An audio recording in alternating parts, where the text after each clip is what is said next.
Okay, here. We should be golden. I think so, anyway. Let me switch over to this main feed. I never get tired of looking at that transition. Experiment did a really good job with that transition.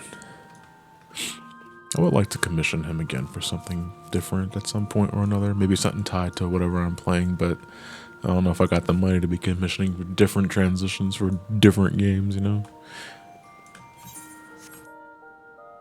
Okay, well, what was I doing?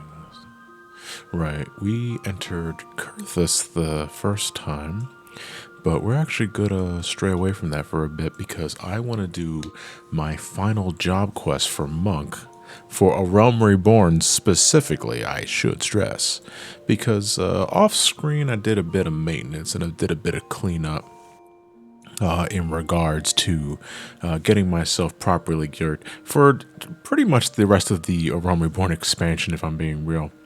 So, John, are you ready to learn how to fist like the best of them? Hell yeah, Bazero. But, so off screen, well, first off, I attuned to the Aetherites and Kurthus because, yeah, guess what? Didn't do that when I was there the first time during the last stream. I also went and traveled to Mordona, which we're not supposed to be there yet for MSQ, but I went there anyway because nothing's stopping you from just going to wherever the hell you want unless there's like an actual story gate. So I went to Mordona to attune to the Aetherite there. And because I now have access to Revenant's Toll, I'm going to do the final monk quest for Realm Reborn so I can get not just the artifact armor, so that I'm looking pretty swag for the rest of the patch, but also just to get my perfect balance. So that said, we're already in Ul'dah. And we're going to head back to the Goldsmith skill, I think it was. Also off screen, I logged into my main account and I crafted some accessories for my right side because it pays to have your crafters and gatherers maxed out. So my right side is now completely full with level 50 accessories, high quality at that, so these will carry me until the beginning of Heavensward, if not slightly after that. These are not as good as the tome accessories that we'll get later once we unlock Poetics, but for now, it's more than enough. Our left side is still pretty standard, though, except for the top, but we're going to be changing that soon once we finish the monk quest. And I also crafted some new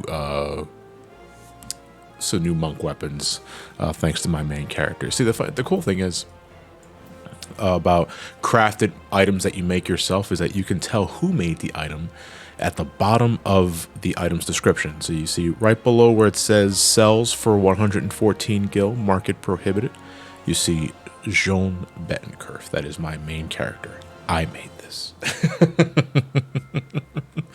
So we're pretty much good to go. Like, we're already, like, in terms of, like, item level, we're close to, like, midway through a Realm Reborn. Although, because the Realm Reborn max item level is, I believe, 135, if not 130. So we are more than good for the rest of the expansion. So, John, what was the craziest moment last month? The Sonic Frontiers DLC roadmap or Yuji Naka getting arrested? I mean, last month, November? No, I want to say it was just getting to experience Sonic Frontiers. I mean, but those rank pretty high up there. Yuji Naka getting arrested would just made me fucking roll. I was like, if all the things, it wasn't Balin, it was just insider trading that did him in.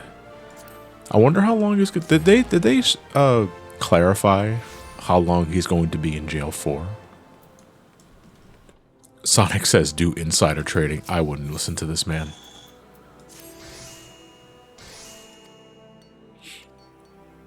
And if it's a stack of items like food or tinctures, I think it shows the name of the one who made the first one. Yeah, I mean, it's all crafted stuff, so I think the same rule applies also. Yeah, actually, we can find out right now because the 100-something pieces of chicken fettuccine that I have in my hotbar, I made with my main character. So we can... Oh, they're not here. Oh, I gotta put it back on the hotbar. Let me see. Obtaining signature. Oh, wait. The signature didn't show up on the bottom of the screen there. I've never seen that. At least I don't think I've seen that. Does it usually do that? Because my character's name definitely isn't Obtaining Signature, unless I've been bamboozled for the last 7.5 years of my life. Gotta put that back on my main hotbar.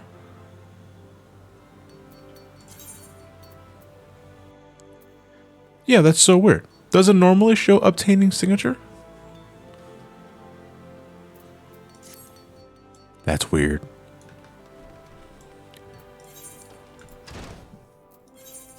Okay, let's go back to Revenant's Toll, which again, I attuned to this Aether right off screen. To be honest, it doesn't surprise me Yuji Naka comes off as quite the interesting character. It was fascinating learning, researching about Yuji Naka's endeavors and his contributions to Sonic games in the 90s, because he definitely came off as a fucking dickhead. You know, granted, a dickhead that knew how to program and shit, and I can never take that away from him, but he was also apparently just not very pleasant to work with, especially if you were American. And I don't know what to do about that. I had a buddy of mine last night help me grind out the Rathwell's Extreme Fight for the scales. Got the armor set on the mount. Took us 6 hours, but it was worth it. Man, that was unsynced, I take it, to Beowulf? Fuck, man. Yeah, that shit can suck. How's it going out there? I'm actually doing fine this Friday. We're doing an afternoon stream today because I want to fall asleep at a reasonable hour today. I'm actually already kind of tired, but you know, not enough where I'll just fucking collapse on stream. Don't worry, I'm not gonna let the moon fall on Termina, sort of spiel. But it's also like if I stream now, it'll help me stay up. But I also got my my rations for today's stream too. I got my coffee, which is in a thermal mug, so I don't have to worry about it getting cold. And I have my big bottle of water. It does not at all make him a good man, but it's kind of ungenuine for people to act like he has no value for cause he's a dick. He still doesn't really deserve respect, but he's not some pointless human. Yeah, I mean, I agree, like, he was good at his job. Like, make no mistake about that, Blue Dino. But it's like, if you're a super fucking unpleasant person that you're just not fun to be around with, I don't give a fuck what you do, you know? Because at that point, if you're a dick, then, you know, I feel like I don't really have to give you my respect. We're talking about Yuji Naka, Kyle Turner. I will never see that hairstyle and not think of Hildebrand. Yeah, he is just kind of rocking the same style as Hildebrand. So it's like Hildebrand if he was a monk and competent and not funny.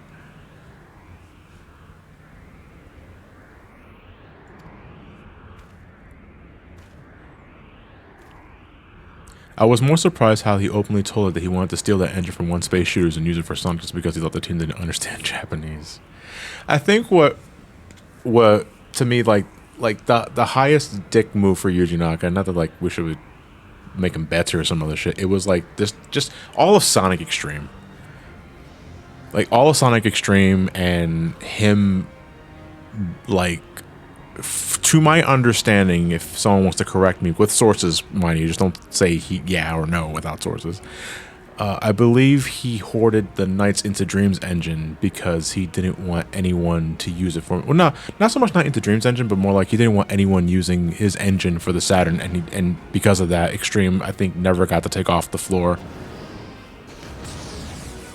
And I think that's like one of like 67 other reasons why that game never saw fruition on the Saturn. How dare you? You want to go? Fine. Let's do the tchotchke. You stand no chance. For you see, I have crafted many accessories in my downtime. You have no chance to survive. Make your time. Did that dude go Super Saiyan? He tapped into his chakra. Or he did Rising. Yeah, actually, he did. He has Fists of Fire. He's cheating. That skill isn't in the game anymore. What's he gonna do next? Fist of Earth? Fists of Wind? He still has Featherfoot too. He also has Internal Release. This guy's cheating. He's tapping into the past. Where the fuck are you going? Why are you running away? Spirit Pulse? Oh. Summon orbs. I can't do that. That's cheating. Ultimate Focus. Blast away. What's he gonna do? Oh, that's Howling Fist. Okay. I don't know why it's called something different. Just because somebody else does it. I never understood that.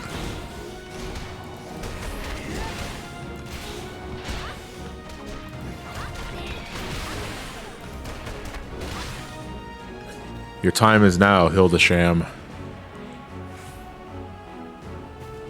Okay, so thank you for the tier 1. Much appreciated. Hope you're doing well, John. Hi, I'm doing well. As well as I could be, you know. It is December, and holidays are here. Buy your Hess trucks. Get swarmed with lights and season's greetings at your local CVS's and Walmarts and Targets and wherever other fucking convenience store you go to for the holidays. If we ever get to session 69, that should be where we go to Balmung for an hour and be all disgusted. Nah, you see, the only people that hate Balmung for the ERP shit are folks that know nothing about Balmung. And I'm realizing I say this as someone who last session went to Balmung to look for the prices of the red onion helmet, and I was confronted by a whole row of Rogadins in Starlight Spangle gear called the Weeaboo Police. But that wasn't horny. They were the horny police, but they were not horny themselves.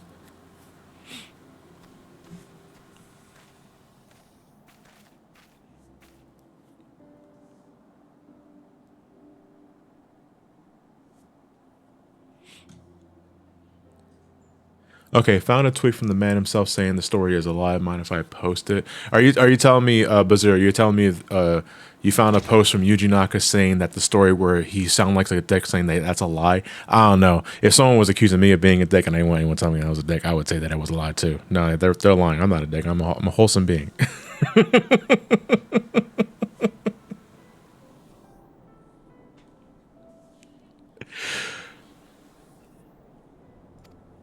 It's one of those things where if person A says I was fine, but person B, C, D, E, F, G, and H were all saying, no, this guy's an asshole, the scale's kind of tilt in the favor of the other sources. You know what I mean? But again, it doesn't really matter to me at the end of the day. It's not like Yuji Naka has actually contributed to Sonic stuff in a very long time. And I think I've never actually experienced anything outside of Sonic when it comes to Yuji Naka's endeavors out, and maybe Knights and, what other game am I thinking? Balan, actually, yeah.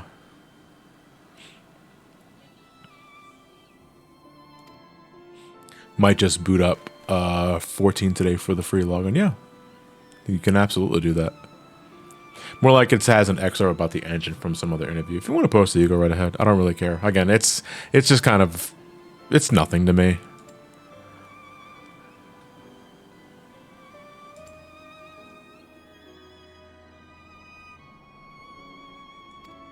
No, Weeaboo Police aren't just on Balmung. They're on Fanford too. Interesting. Okay.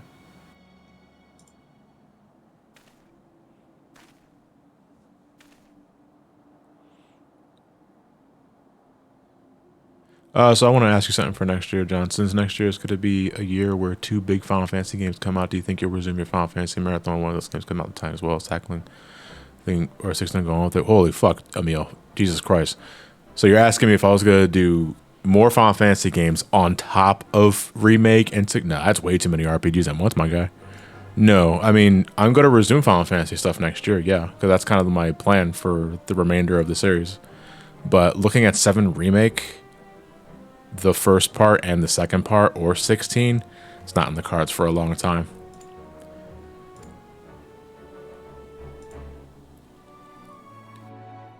You know, and outside of specific games, mainly like Sonic and stuff related, I'm not really interested in chasing trends. There are exceptions to this rule, you know, because I'll review new Sonic games because of course I do. I'll review, like, I'm looking at Bayonetta 3 in about a month. No, in about this month, actually. You know, but I'm not really interested anymore in reviewing current stuff because those videos always do garbage.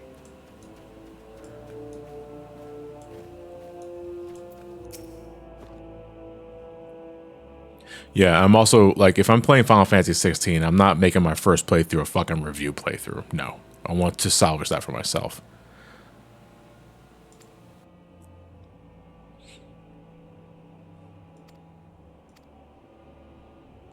Final Fantasy 16 can't take too long, can they? I don't know. You're asking the wrong guy. I ain't a fucking developer of the game. Put your shirt back on. You're giving me your stanky ass shirt. You didn't even wash this shit. I mean, I'm gonna wear it. Actually, no, I'm not gonna wear it because the thing about finishing the job quest for Realm Reborn is that you not only get the last piece of the artifact armor that you were collecting in the 45 quest, you also get a coffer which gives you an entirely new set of artifact armor, which is better than the ones you were already. It's weird, man. Like, I know it's kind of like a result of like of them adding a quality of life update to it, but it just seems so redundant. So we got the final piece of the artifact armor we were collecting in the 45 quest, right? So we got the chest piece is the final thing we needed. But right next to it, we also get the melee attire coffer, which is just this gear, but better. See how this is item level 55? This is item level 90, and it's dyeable. I think it's dyeable.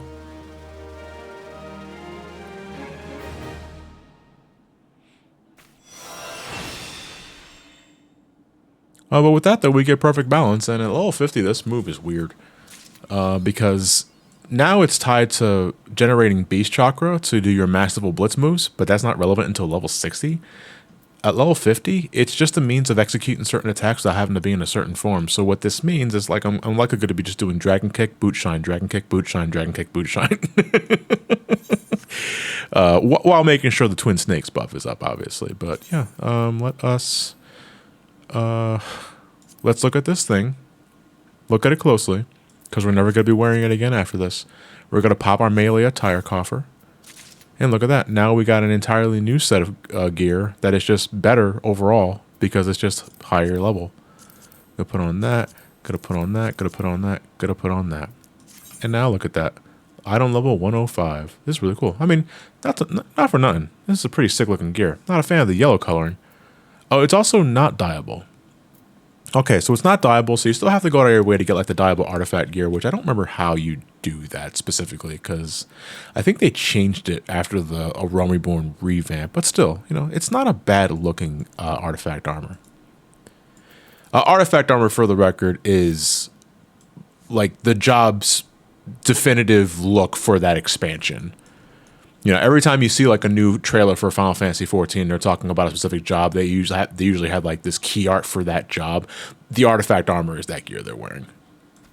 Final Fantasy VI Sid would be probably, yeah, I am totally fucking banana man here, but my pants are not down. Okay. We can continue MSQ now, but why would I do that? What else can we do before we... Actually, I can unlock Aurum Vale. And we can get that out of the fucking way.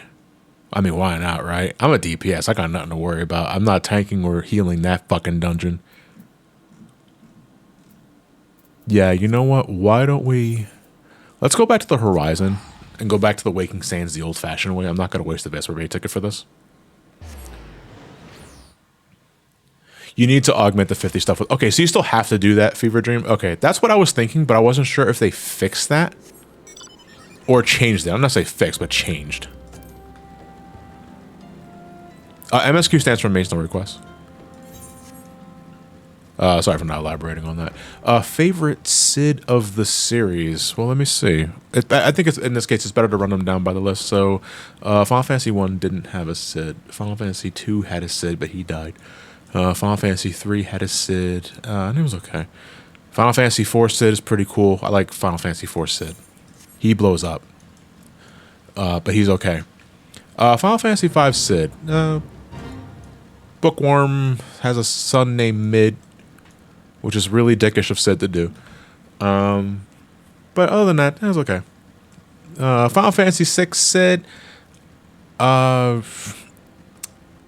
didn't mind him. He needed to be more of an entity, though, for Celeste's story. Otherwise, I mean, he's a pretty integral part of Celeste's story because, you know, fucking dies and Celeste tries to offer stuff unsuccessfully. But, let me see. 7 Sid, I respect as a Dragoon. I don't like him as a character because of he's a disgruntled piece of shit, and I know that's kind of the point of the character, but I think he's also like a woman-hating scumbag, you know? But I understand that's the point of the character. He's got a great theme, though. 8 has a Sid, and I remember him looking like Robin Williams. I can't say much about that Sid because I've not played 8 in so long. 9 Sid was mostly a frog. I like 9 Sid because he spends most of his time as an oglip or a frog. Fuck that minigame though. And I don't know, it's kind of just kind of there. It's kind of a non-entity. 10 Sid, airship pilot. He was okay. Again, not really that significant compared to other Sids. 11 Sid, I can't say. I don't even know if there was a Sid in 11. Was there a Sid in 12? I don't remember if there was a Sid in 12. 13 Sid, can't say. 14 Sid, which the game we're playing now. I like Sid in this game. Get shit done for us. And we'll be seeing the fruits of that labor, like especially in Shadowbringers. We'll get there. It won't be for a while, but we'll get there. And I guess 15 doesn't have... No, 15 has a Sid, but it also has Cindy. Or was it Sydney or Sydney? I forgot. The scantily clad mechanic girl. 12 Sid was a major character, says QB Yoko. There's a character named Al Sid in Final Fantasy 12. It was Cindy. Yeah, right. There was a Cindy. I thought for some reason her name was Sydney, which I thought would have been more of a fun wordplay because girl Sid. You know.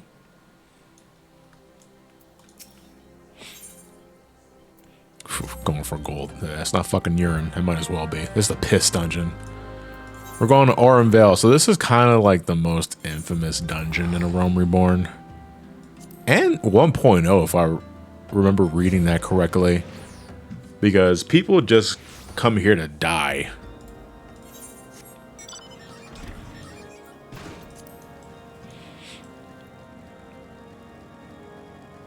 I don't want to spoil stuff for you, but 12 had a Sid and an Al Sid. See, the fact that there are 2 Sids makes me think that like there's a good Sid and there's an evil Sid. But don't clarify on that. If I'm right, I'm right. If I'm wrong, I'm wrong. Yeah, seems like I might want to set this one out. What is it, Blue Dino? Is it because you're under-leveled? It's because you're not properly geared or some other shit?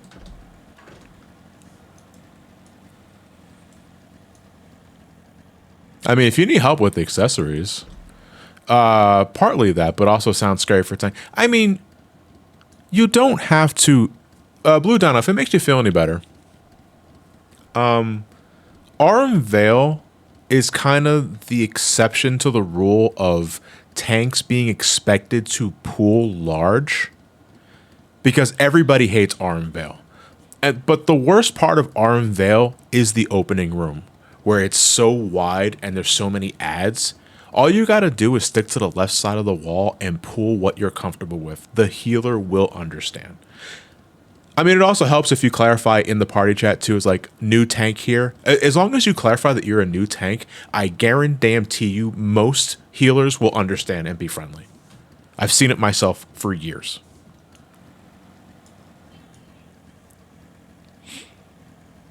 Fuck Twitter bots, man. What happened, Jason? You want to elaborate on that?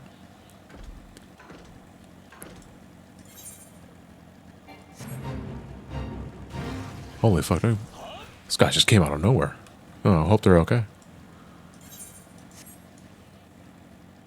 Yeah, since mobs don't give EXP anymore, there's no point in clearing them all out. Absolutely right, Yoko. When did they stop doing that, actually? When did they stop, like, having mobs stop giving you EXP? That was a Shadowbringers change, if I recall correctly.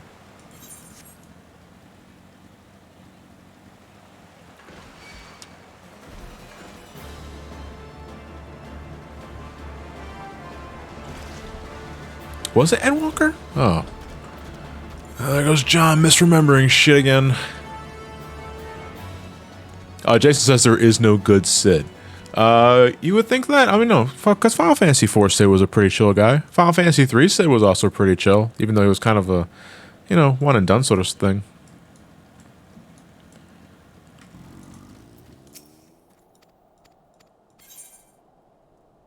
I mean, it doesn't matter. Yeah, 9 Sid was really nice. He cheated on his wife, though. That's why he fucking was turned into a Noglip in the first place. Oh yeah, Tactics also had Thunder God Sid, huh? That was enough to level up. Holy shit. That's amazing. Ash, if you want to join, you give me a thumbs up. The bots are still messaging me? About what?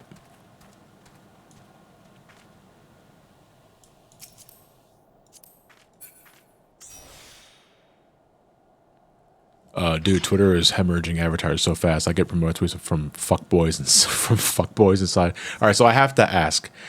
I'm assuming fuckboys and Scientologists now is a derogatory description, or is it like a law firm called fuckboys and Scientologists? I have to ask. I have to clarify because I gotta know this shit.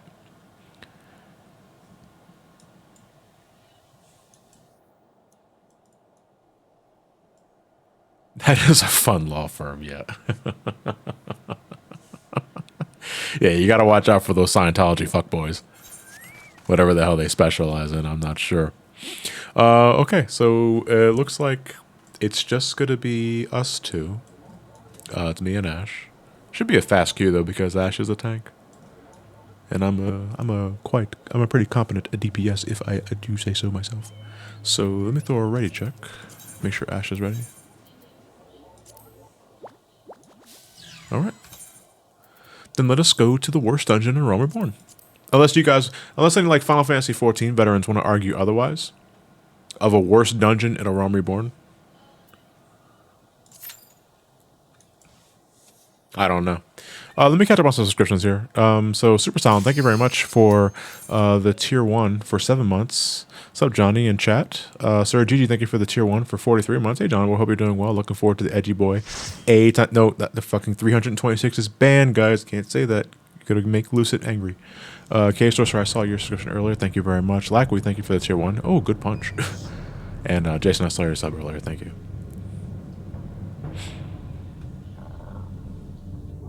Aurum sucks since it cucks you for being 50. That's right. You are locked at 49 in this dungeon. Just before your level cap. You're in that very fucking awkward in-between. Here's a question. I'm curious. Are these going to be in the archive channel? Yes, they will be. These will be going up in the archive channel later, though. Right now, they're just sitting in a folder.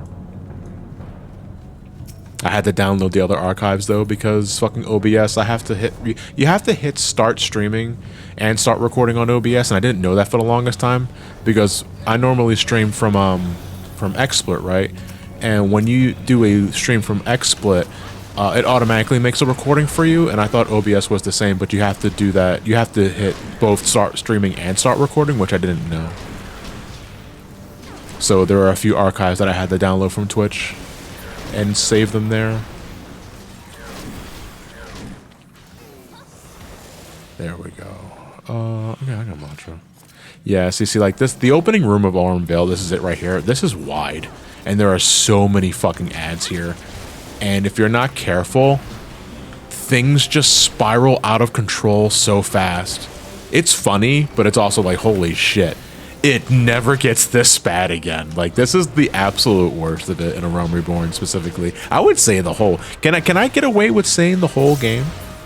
With having an opening of a dungeon that is so stupid? Oh, hey, Lynn. I didn't realize you were here.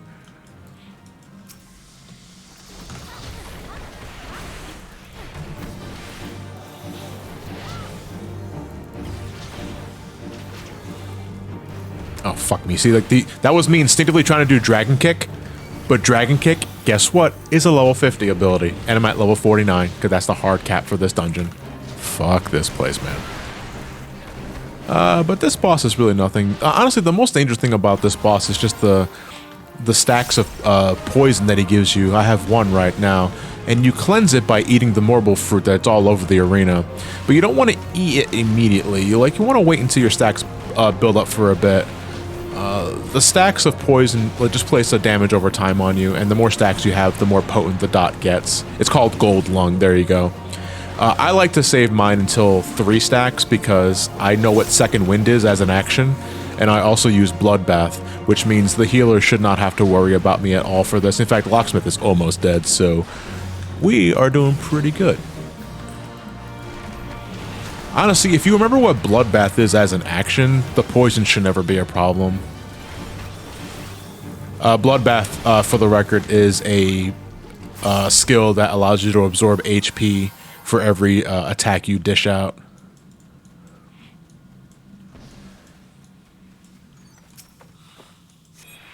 But you still want to cleanse the debuff after you finish. See, that wasn't so bad at all.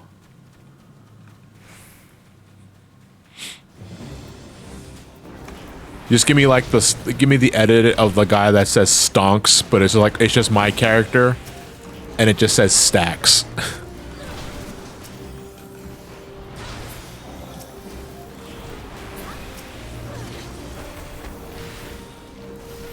I should refresh my discipline fist here. Give him the demolish.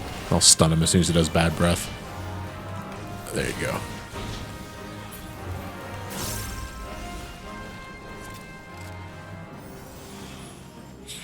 I looked to the left to check on something on Discord and zoned out for John saying something F.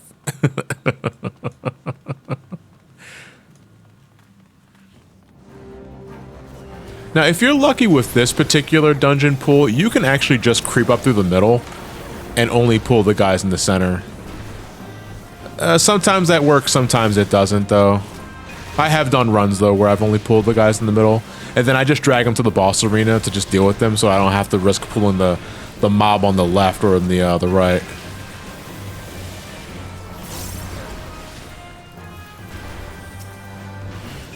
The good thing about Ashe being a warrior, though, is that warrior, I think, is one of the only tanks that by level 49 has home gang, their invuln skill.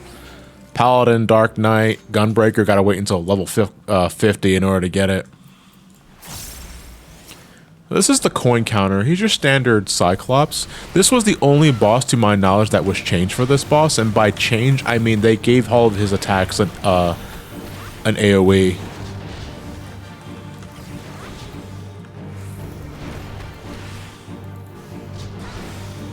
Yeah, you see, see the cone that you just saw there for a 100-ton swipe? That didn't used to be there. That used to be invisible. You just had to know where the attack landed. But they gave all of his attacks tails. I'm not sure how I feel about that. I always kind of found it funny seeing newbies get absolutely smacked. Not so much with a 100-ton swipe, but like a 1,000-ton swipe. That's like that's the circle one. And if you're a DPS and get caught in that, you just get fucking... Look at you running away like a coward. You have low blow, Ashe. I mean, I'm the one that low blowed the guy this time, but come on. Come on. Where's your warrior spirit? You respect mechanics. I say you don't have to respect mechanics that don't go off in the first place.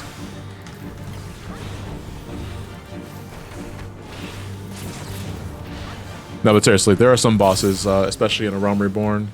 I'm gonna say especially in a Realm Reborn because I think by Heaven's Sword they make a lot of bosses just immune to stuns, where you can just stun the bosses and you can disrupt mechanics. It's actually really funny. I'm gonna need all this stuff because I'm getting to the point where I can start handing stuff into my grand company. I'm also gonna take that mobile seedling. Oh, I got it.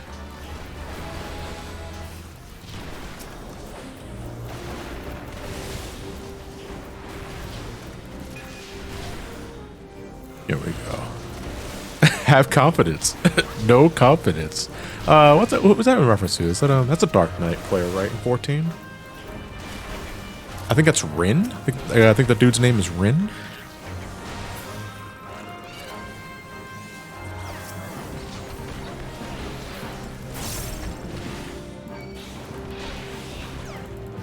Inugami Koroni, the HoloLive VTuber. Huh, okay. Then I'm way off the fucking mark. Or maybe I'm thinking of the same person. I'm not sure. A reference to a VTuber area. There you go.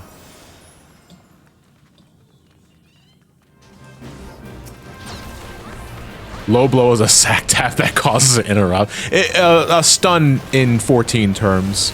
But the principle is the same, hentai spider.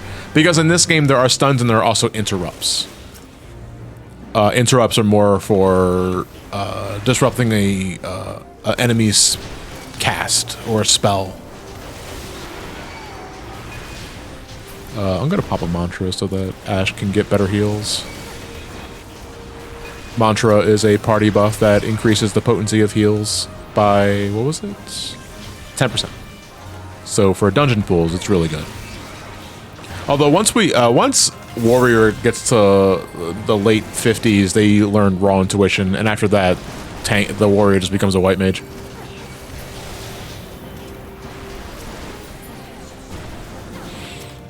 It's actually really disgusting how much self-maintenance warrior has. I mean, warrior's always been like the self-maintaining tank.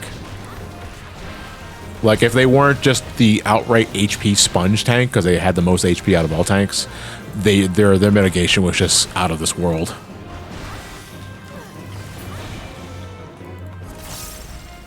Yeah, 56 was raw intuition.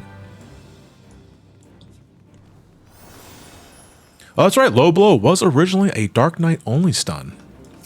Because I think at that point, every tank had their own personal stun. Warrior had Brutal Swing. I remember that. Paladin has Shield Swipe. Which they still have, I think. No, Shield Bash, Shield Bash, Shield Bash, Shield Bash. Yeah, Paladin still have Shield Bash, and I'd still argue that's the best stun in the game, because that's 6 seconds. That's a 6-second stun. That's a long fucking time for an ad to be disabled.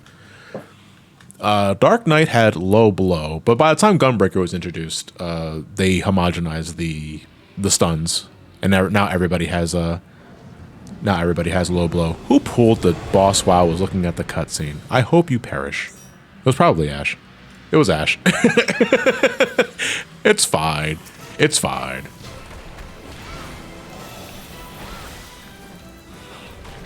Anyway, this is the Miser's Mistress. It's just a beefier Marlboro. Also does the poison shit that the first boss did, but his is considerably more potent. So instead of like eating a fruit at 3 stacks, personally, you want to eat a fruit at 2. Because he also has an attack called Hooked Burrs, which will target a random player and give him another stack of poison, which just like exacerbates things. So again, you want to respect your healers. Just respect your healers. I'm actually going to pop Bloodbath right now, just to make it more manageable. Oh yeah, don't get hit by Bad Breath, by the way. If you get hit by Bad Breath, you get everything. You get every disease. Alright, now I'm going to... Fuck, Lynn, dude. You're the healer. You were the chosen one. Alright, now we're on a time limit because our healer's down. Ash, I will faint when I can. Yeah, because there's Vine Probe. That's the tank buster. We should be fine. We should be fine. We should be fine. We should be fine. Akano probably wants to eat a fruit. They already did that, thank God. Alright, you know what? I'm just gonna LB right now. There we go. We should be fine. Don't get hit by that. Don't get hit by that. There we go. Look at that. I wasn't scared. That's a lot of piss, though. So believe it or not, this dungeon was even worse than 1.0. Whenever you get the chance to look up Aurum Vale 1.0, please do so, because the piss puddles were everywhere.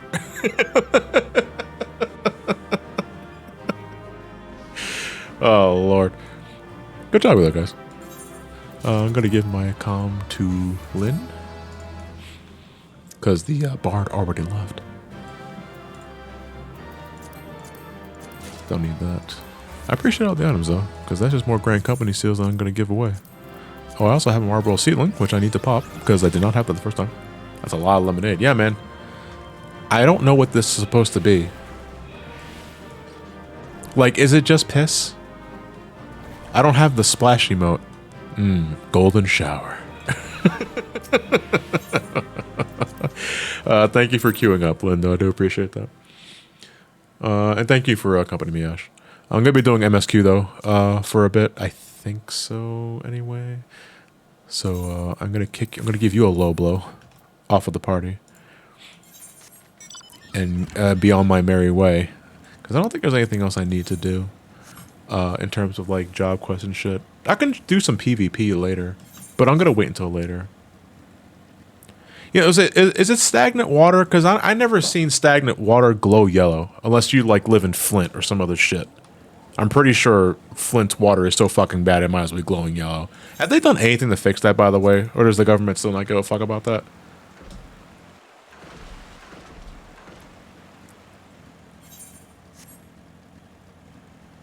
Ether, I guess? I don't know. Dynamis. I have yet to touch PvP in this game. PvP is fun. I think it vastly depends on which mode of PvP that you're playing, but the new one that they introduced in Endwalker, Crystalline Conflict, is really good. It's really fun. It's just standard 5v5 action, and matches are really short, so it never overstays its welcome. I don't mind Frontlines either, but Frontlines just kind of drags after a bit. It's a really good fucking source of leveling, though. If you're trying to gain levels really fast, you do Frontline Roulette, which I did unlock off screen, for the record as well.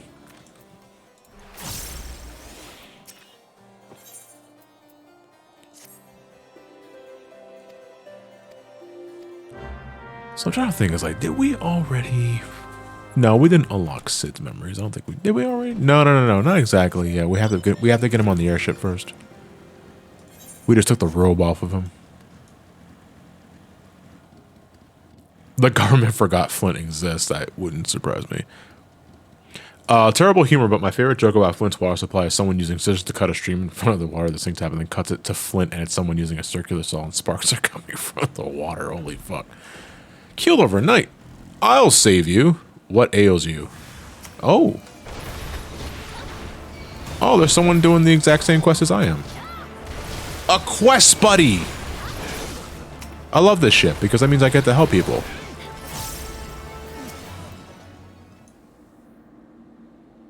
Yeah, someone else. This Styx Whitefang is doing the exact same quest as I am.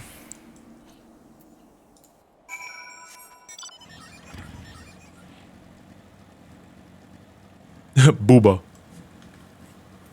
Imagine naming your kid Keeled Overnight. I don't want to alarm you what your destiny is going to be, but listen, don't blame me.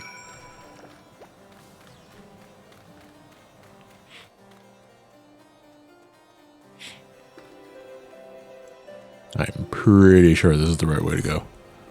Oh, thank God. Take off that silly ass hat.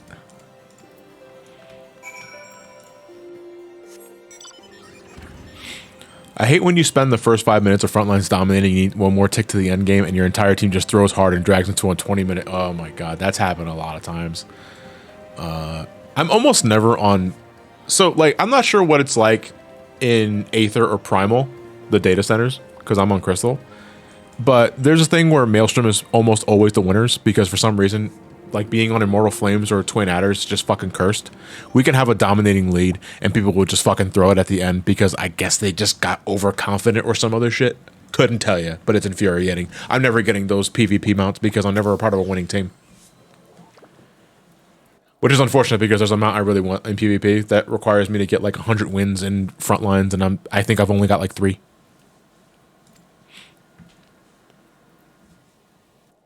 PvP in Primal is 90% grudge matches. Don't chase, don't chase.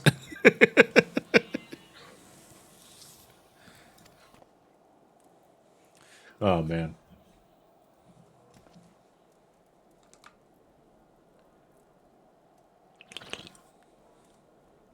Isn't it kind of like naming your kid John Spartan?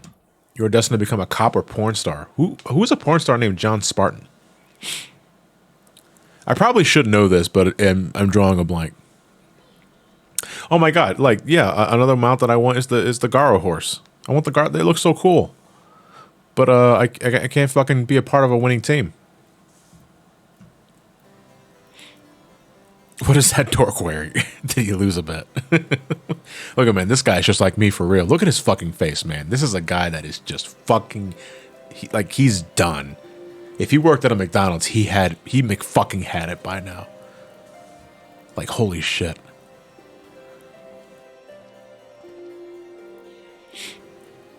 I've heard of that bias, but somehow we always lose this Maelstrom too. I wish I could figure out the common link for those losses. Oh well. You don't keep up with porn stars? I really don't. I'm sorry to say, Jason. Maybe if it was it's 2022, right? If it was 18, 20 years ago, I'd be better with names, but not really. Is anybody else here that can do? Okay. Now, the good thing about being level 50 and having like maxed out gear for the rest of the patch is that I can always, not every time I get to an MSQ that awards me with gear, I can just take the gil and start bundling up some money. Finally, Master Cheeks. Yeah, the main character's name. Oh, Demolition Man. Yeah, Sylvester Stallone's character. His name is John Spartan. My God, he really is just named John Spartan in that movie. I still want to know about the fast food wars. Yeah, Demolition Man's really fun. That was a movie that was just like another Sylvester Stallone flick for me as a kid, but like you get older, you really appreciate the satire.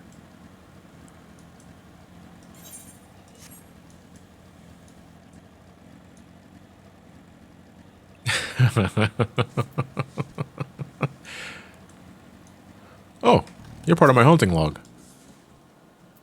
Falcon kick. Did you hear that sound he made? What was that sound?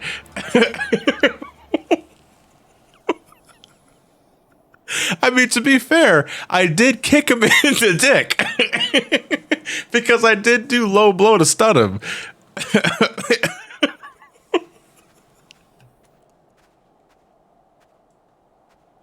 Do they all do that? Hold on, I'm gonna low blow you too as soon as it comes off cooldown because my thing is at 7 seconds left. Holy shit, that threw me for a loop. I was not ready for that noise. I wonder if they all make that noise. Yeah, they do. I'm so sorry. I'm playing with their lives. I shouldn't be doing that. Holy shit. I mean, to be fair, the Ixols are bird-like people.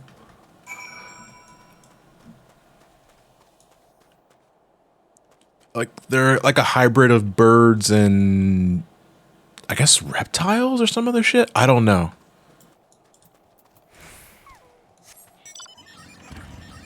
Chozo is, I guess, one way of looking at it. Yeah, birds and dinosaurs. Oh, it's actually pretty, it's actually quite appropriate. Are we the bad guys?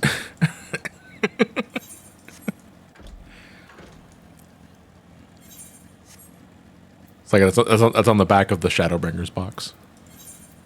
Oh, wait, yeah, that's right. I gotta climb the observatorium again. Is this the entry point for it? No, it's behind this one.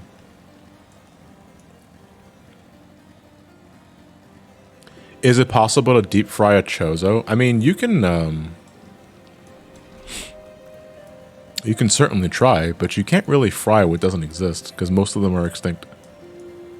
I'd say most because I'm pretty sure there are other Chozodian tribes out there that we just haven't talked with yet. If Dread is anything to go by.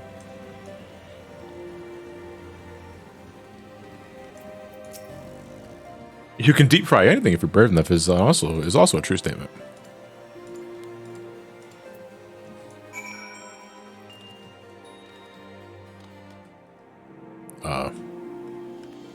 Okay.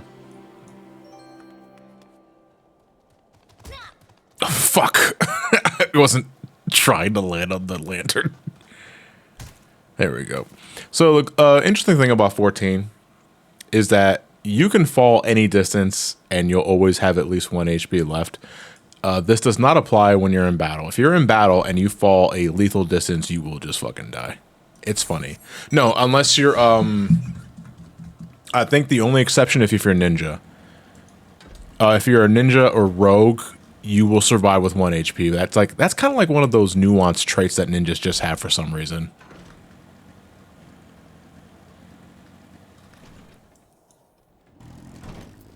Hello, Portalane.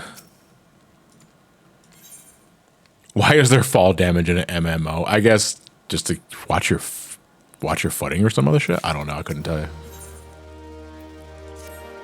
Which is funny because like there was a high rank monster in Kurthus, actually the area that I'm in right now, that has a bizarre summoning requirement where it only preys upon people that are on the verge of death.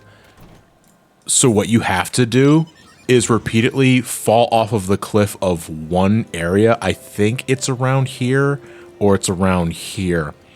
And you just got to keep lunging off of a cliff until you see the sign that you sense the presence of a powerful mark or some other shit.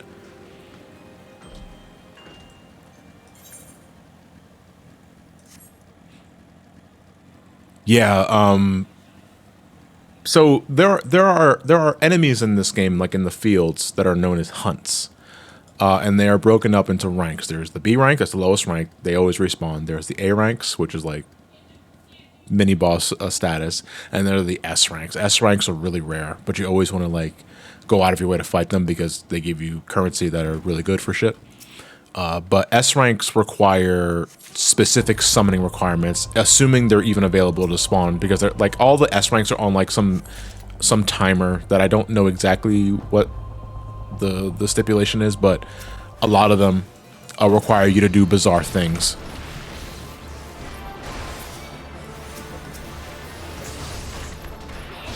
I'm at the McDonald's. Do you want anything? No, I'm cool. I haven't had McDonald's in a long ass time. And if I'm hungry for anything fast food, it's not McDonald's that I'm eating. I'm not being watched anymore. I killed the Watchers. The Watchers are no longer watching. Oh, I love that shit. You know, I love the super S ranks that Shadowbringers introduced. I love that because like there's always a sense of wonder, like after the S rank is defeated in Shadowbringers and Endwalker, because Endwalker does that too. Where okay, we killed the S rank. Are we gonna get the super S rank spawn? Are we? Are we? I mean, if it doesn't happen, everybody's really disappointed. But when it does, it's always cool. Where folks just scatter across the field and look for the super S ranks minions to get them killed on time. Because the thing about super S ranks is that you have to kill their appropriate minions first before the super S rank spawns itself. But you have a time limit on that. I think it's 5 minutes. So like everybody that was just there killing the S rank, you have to scatter across like every cardinal, intercardinal of the field. It's fun. Do I enjoy sushi? It depends on the sushi. I like California rolls are okay. I like tempura rolls as well. Not sure if that counts as sushi because I think sushi has to have fish in it, or is it just the way that the thing's prepared?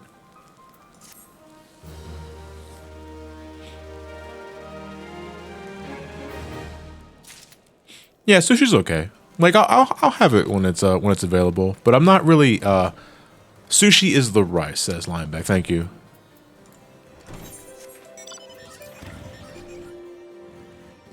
Oh, you're allergic.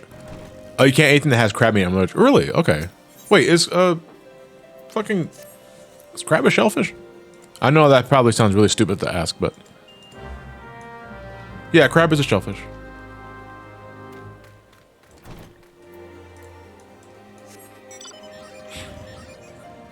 See, I love I don't think I have a specific allergy to anything seafood related. I love shrimp. I also like crab. I also like lobster too. You can eat fish, but not shellfish. That's so fucked up.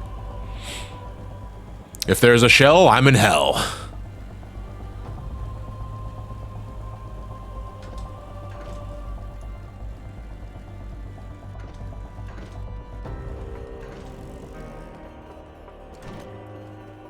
There's nobody here. Oh wait, there's somebody here. Hello. Hey, Francel. God, I forgot we introduced you to this early.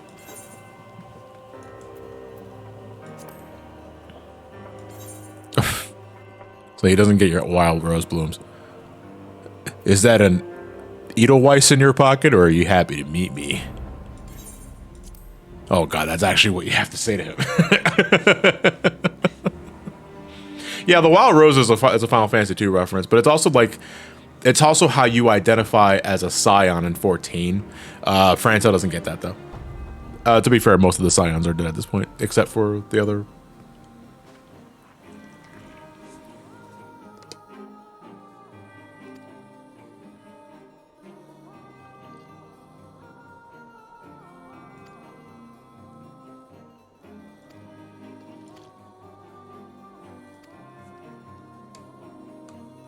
I also can't eat shellfish, but not because of allergies. I'm just a picky bitch who doesn't like seafood. I mean, I am definitely picky myself. You know, I've said time and time again that I'm really big on texture. If I don't fuck with the food's texture, I'm not putting it in my mouth. I don't care how good it might taste. It's just really hard to convince me to digest it, you know? Or ingest it, I guess, in that case. Because digesting means that I already ate it and I'm trying to shit it out. So what you're saying is that you're a bitch. Takes one to know one, Jason. Yeah.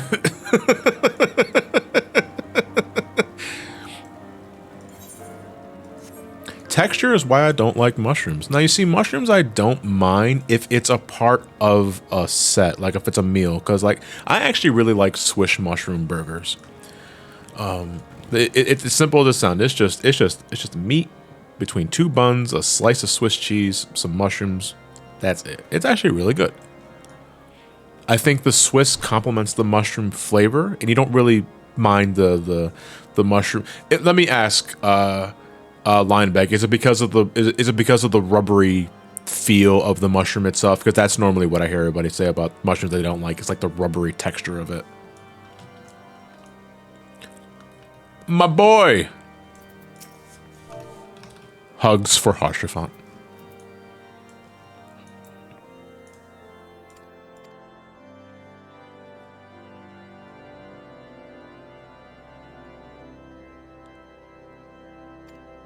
This guy is such a bro. Like, out of everybody here, like, it's like Ishgard is kind of contentious. Is like, most people are not happy to be here for reasons that we'll get into in Heavensward and shit.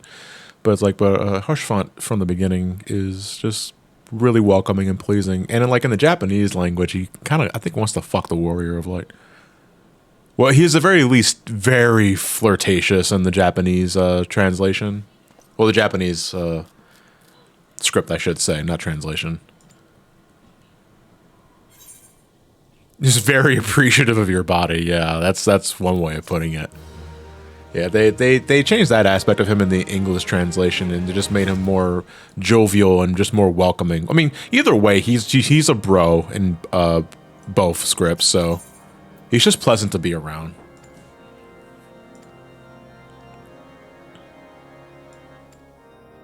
French Haurchefant is also thirsty, really. Haurchefant is one of two characters in Realm Reborn that keeps his VA for Heavensward. That's interesting because I think, to my knowledge, does Haurchefant get any lines in 2.0? Or do they wait until like 2.1, 2.2 and beyond before they start letting him have a voice? Because I think at that point, they might have already had the Heavensward actors in the docket, and they're just like, okay, we're going to start you here. That sort of spiel. 2.1 plus, yeah. I think by that point, they said, okay, listen, for Heavensward, you're all getting replaced. Except you, Haurchefant. You can stay.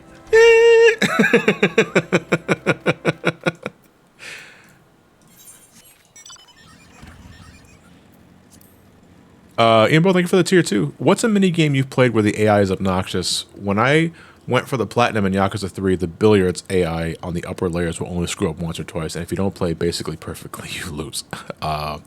Super obnoxious AI for a mini game. I feel I should have like a million answers for this, but I have to contemplate for a bit. Let me see. A super fucking annoying mini game because the AI is so annoying. See, I would say Mortal Kombat as well, Sanyago, but Ian specifically said mini game, and I'm trying to think of like a mini game that is annoying to play because of an AI's obnoxious competency.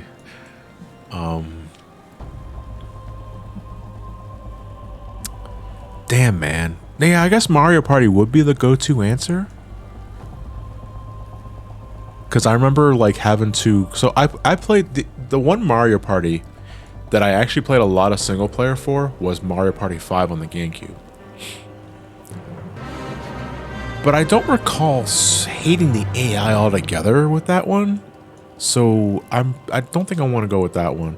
Holla 445, thank you for the raid. Party of 1, much appreciated. I hope you enjoyed whatever your stream was. What the fuck is your name? Martialis? Martialis? Martialize? Martialize? Martialize? I don't know. That's a trapdoor.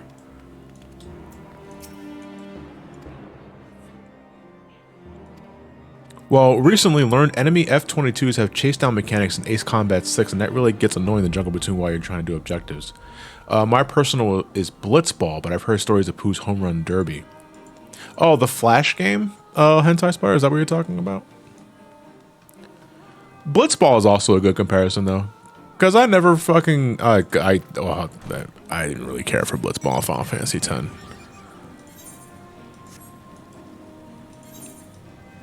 You know, there was one of those things is like, you know, I'm just not gonna have Waka on my team for like end game party comps, which I know is kind of weird when you think of it. You got to use Waka for like Shinryu for one of the arena battles, but it's like, yeah, but I don't think I'm gonna need the ultimate weapon for him. Because that was it, right? That's the only reason why you did Blitzball in Final Fantasy X. Like that was the only reason why you truly dedicated yourself to Blitzballs, because that was the only way to get Waka's ultimate weapon. And his I think his final overdrive. Were they both locked behind Blitzball?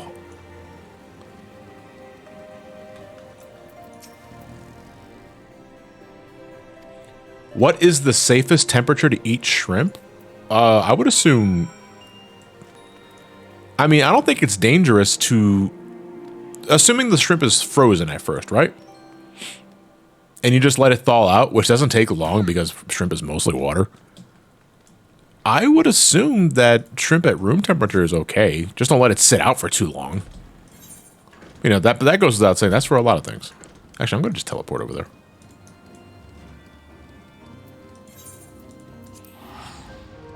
Oh, that's a Blitzball.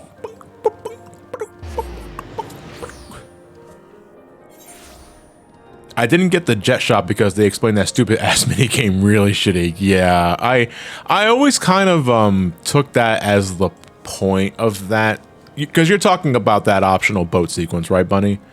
Where if you just happen to go to that Blitzball, no, was it optional? I don't know if it was optional, but you have to hit the button sequence correctly if you want to learn that shot. And I remember my first couple of playthroughs, I fucked that shit up bad. They explained it so bad that when you had to do was mash directional button with your face. But yeah, I'd imagine it's like one of those, like, you fucking idiot. It was like, no, this is the game's fault. And that's a hill I'm willing to die on. So yeah, Lord Lunder is saying everything for Waka. The world champion, which is his best weapon. The crest and sigil were locked behind tourneys, and the overdrive was based off regular play. Oh my god, Jesus Christ! They put everything behind Blitzball for Waka. Oh Lord! Couldn't they just lock it behind Waka? You know, going to some Albed seminar so he could be less of a racist. Well done, Waka. You've learned to be embraced into the Albed community. Here's your Blitzball. I think that would have been more appropriate.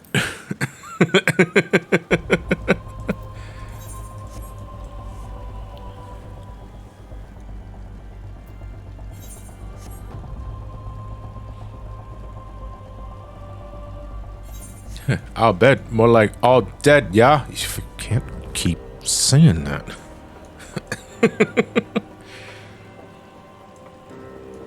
Look, we're gonna have to burn bridges. Oh yeah, Ted describing Waka as someone who definitely watches the Anakin version of Fox News absolutely sent me, because that's the perfect way to describe Waka.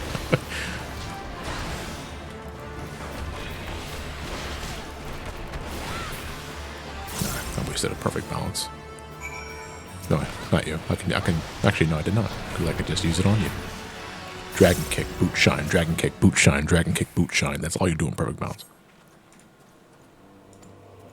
By the way, I'm at the part where we just got Riku, and how does he not notice she's one of them? Well, because, to be fair, I mean, outfits are one thing, but the only other tell of an Albed is their spiral eyes, right? And from a distance, I think that's not something you'd immediately notice.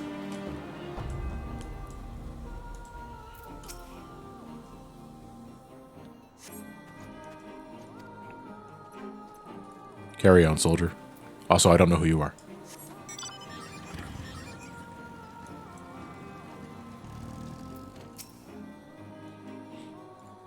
Yeah, Albed also almost always wear master goggles, so maybe Waka doesn't even know the telltale sign of an Albed natural eyes because he never sees an Albed outside of their masks. Waka goes to a seminar, opens up with some of my best friends at Albed. You just stop, Waka.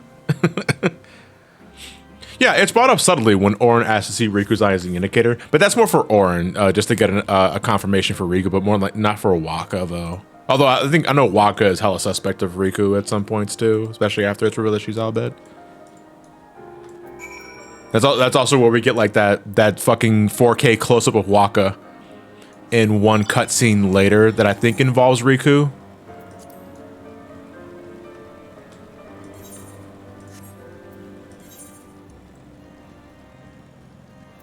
I should be teleporting, but I'm not going to. Is the spiral in their eyes a visual tell for the player, or can characters see it in the story? It's part of their model, Jason, so I would say it applies to all Albed. Or if not, it just Riku specifically.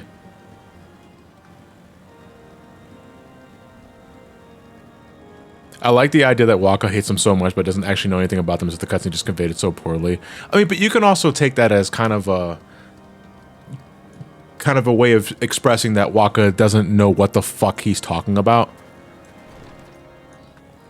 I mean, there's reasoning behind Waka's distaste and hatred for the Albed that you learn later, but it's one of those things that because it's tied so heavily to tragedy in his life that he's not willing to open up to anything related to it.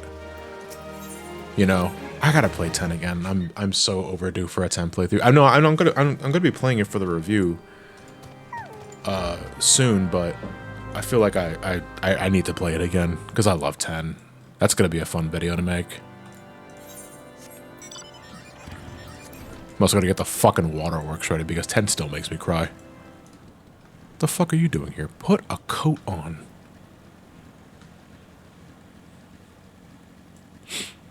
Yeah, I have to. No, because I already reviewed I already reviewed 7 Linebeck.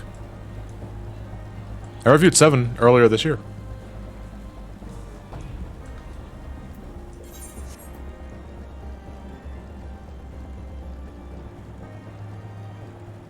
Are we gonna get a live reading of 2.5? No. Like, I'm gonna mention it, but nah.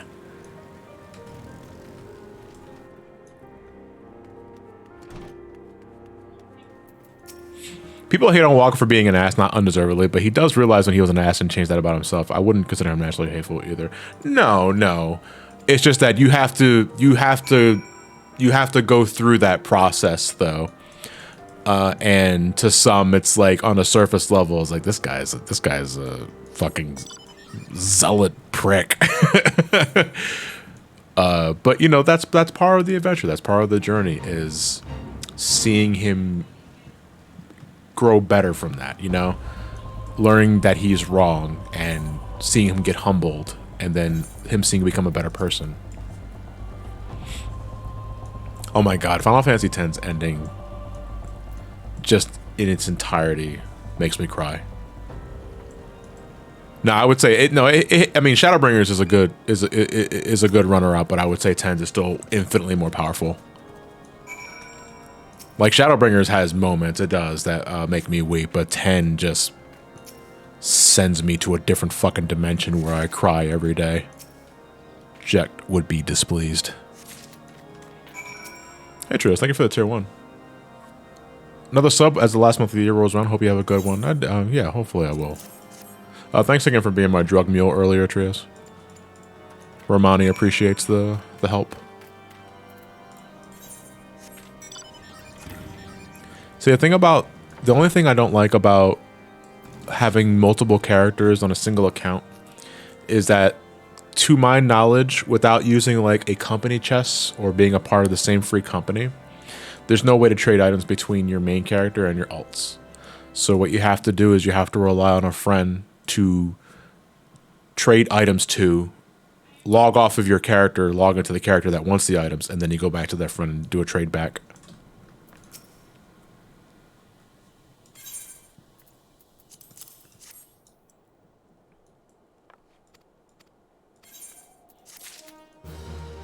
trust is hard.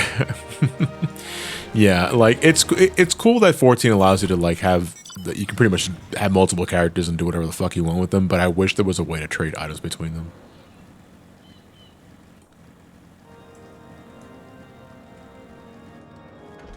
What's a film that made you cry the most?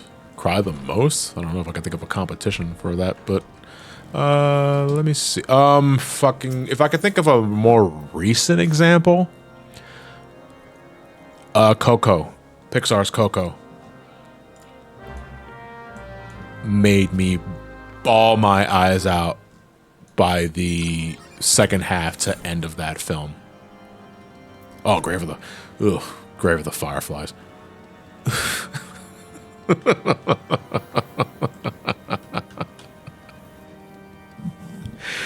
Oh, Lord.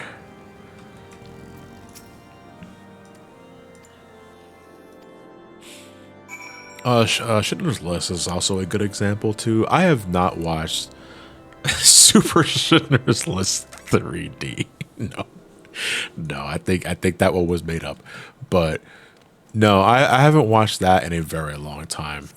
It's funny. The first time I saw Schindler's List was I was just a kid. I was like maybe I don't even remember like my exact age. The point is. Yeah, I know it's an ABJ reference, Santiago, but the point is I saw the movie way younger than I should have, but I didn't quite understand just what I was watching. All I just saw was a black and white film. Yeah, but a more recent example that I could think of is Coco, because I thought that movie's themes were so beautiful. And yeah, it also hit home to it hit home for me too. Even though like I know that family is more Mexican than straight up Spanish, there are still a lot of traditions that they share with just like the Hispanic community and all that sort of thing. But it's like I grew up with that sort of family mentality, and it hit me in a lot of spots. Yeah, I know we're Hispanics, but like I'm like the whitest Hispanic you'll ever see, Santiago, because I wasn't born in Puerto Rico. You know, I was born here in the States, and my parents spoke Spanglish, and they never taught me the fucking language.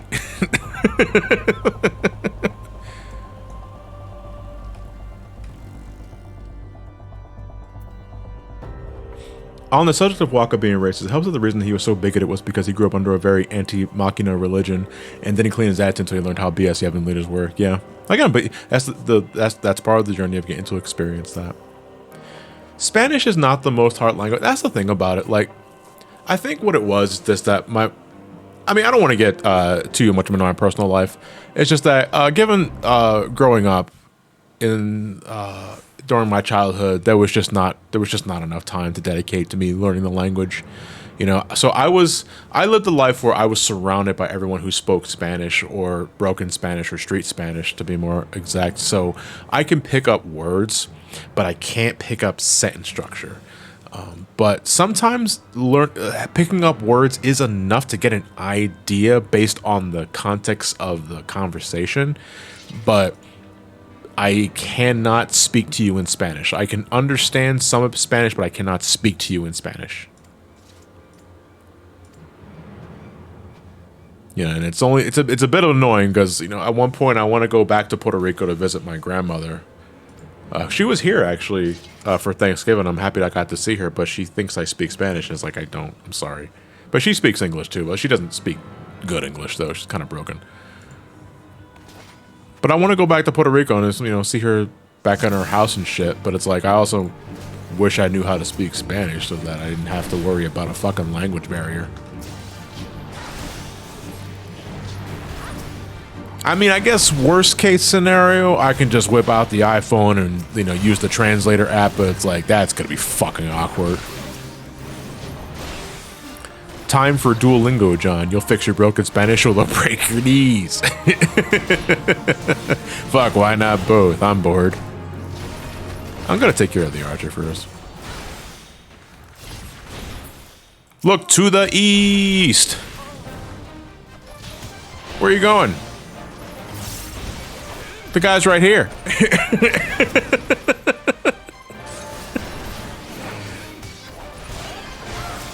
Fucking just ran away in the chocobo. It's like, no, confound this bird. Where are the brakes? Holy shit, he's chasing these guys. That's a dragon. What's that doing here? You're not supposed to be here. I think we're dealing with a heretic.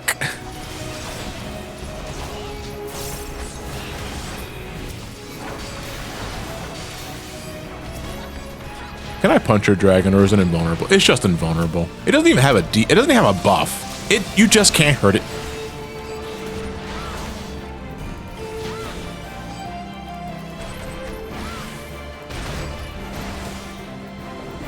Where are you going? Come back. I'm gonna punch you in your fucking kneecaps. Where are you going? You just cure yourself? Where are you running to? I'll take your fucking rosary. Gotcha. Tell your friends. Oh, he's dead.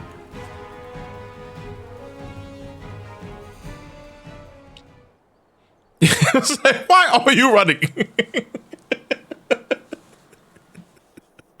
Yeah, that was absolutely that kind of moment too.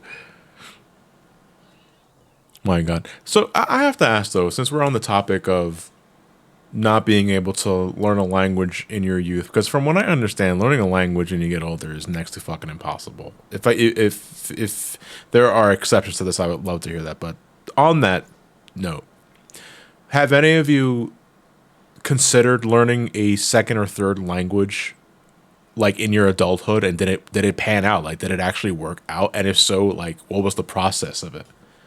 You know, because I would at some point or another, because, you know, never say never with this sort of shit, I would at some point like to at least learn enough Spanish where I can actually talk to some people back. You know, but I would also like to learn, some Japanese. I would like to learn Russian, and I would like to learn German. I know that setting your sights a little high on that. It's a lot of languages I just listed, but, you know, I already fuck up English. Why can't I fuck up the others, you know?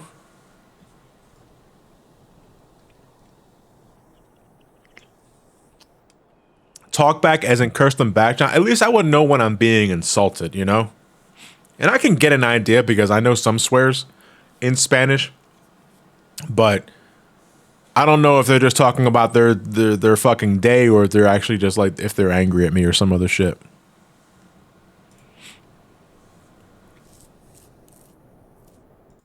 There is an ad in this game. It's some dragon. I think it's a dragon. That's name is just this, and I snicker every time I see it.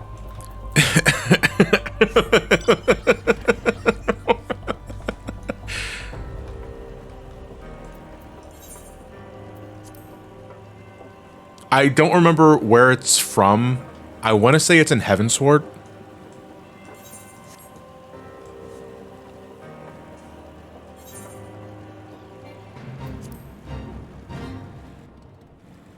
I like how Automod caught Gringo. I mean, okay. If I'm being called a Gringo, that's a pretty fast way to know I'm being insulted. Okay.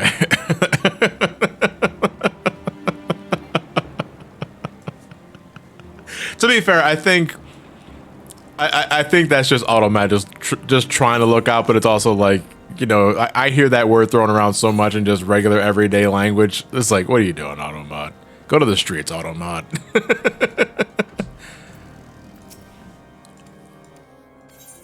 Automod's never set one day in the urban life. Just say Gringo. I tried to learn Albet at some point. Hey, that's ambitious.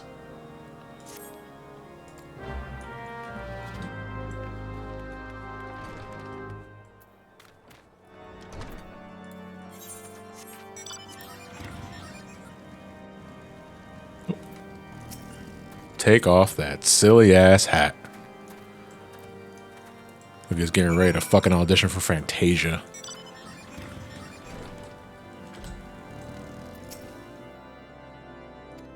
Okay, well, good news is that we located the Enterprise. Bad news is we have to do a dungeon, I think, to secure it, and it's in the Stone Vigil. So we got another dungeon coming up. And because we have another dungeon coming up after this, that's a big kubu. Goodbye. Was that a Chris Rock reference? Yes, it was, Retro Cosmo. I see someone else knows what No Sex in the Champagne Room is. We were talking about that in the last stream and nobody heard of it.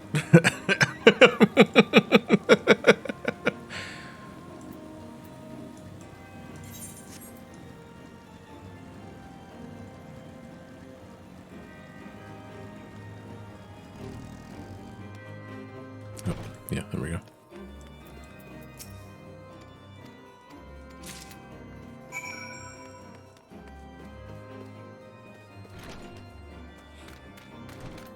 Yeah, I think like the actual name of the song is just called No Sex, but like the core, like the actual lyrics is No Sex in the Champagne Room. So I just call it by its full name. Okay, we're going all the way over there. Sexant. Was it if a girl says she's 17 and looks 15, she's 12. If a girl says that she's 27, was it, or looks, no, if a girl says that she's 26 and looks 26, she's damn near 40. Oh, there's champagne in the champagne room, but you don't want champagne.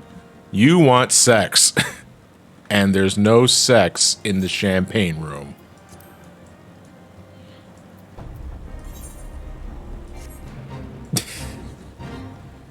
I'm hearing the song in my head right now, and I actually really like that song.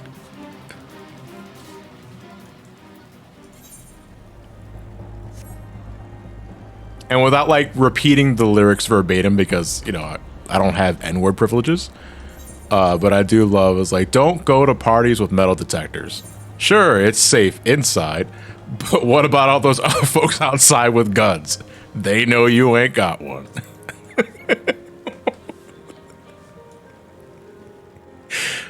It's a good song. Like a lot of there's a bit of it that hasn't aged well because it's like late 90s, but I think for the most part that song is still pretty funny.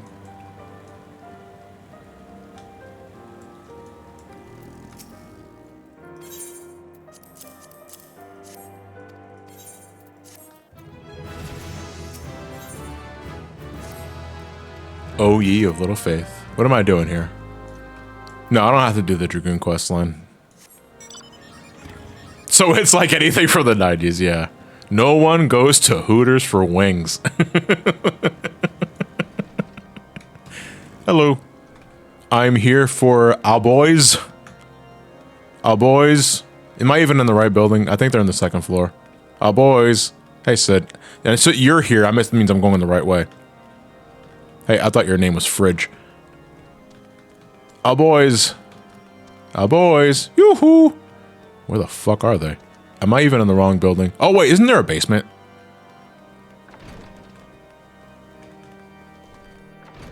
Or am I thinking of someplace else? No. I'm thinking of someplace else. Oh, wait, hold on a second. What the fuck? Oh, they're probably above this area. Are they up there? Can I even get up there? No, I don't think I can get up there. Oh, wait, the side door on this, on the bottom level. That's right. Right. This is what I was thinking. This is a prison, I think. Or at least there's a second level to this, so that's a prison. Or I might be thinking of another building. I don't fucking know anymore, man. I'm thrown for a loop. They made me come down here to go back up.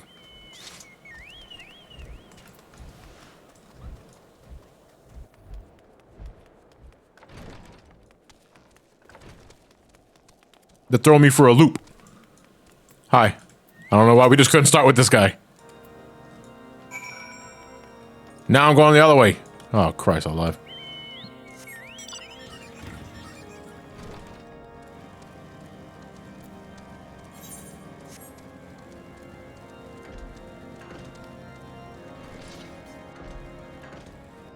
Hello.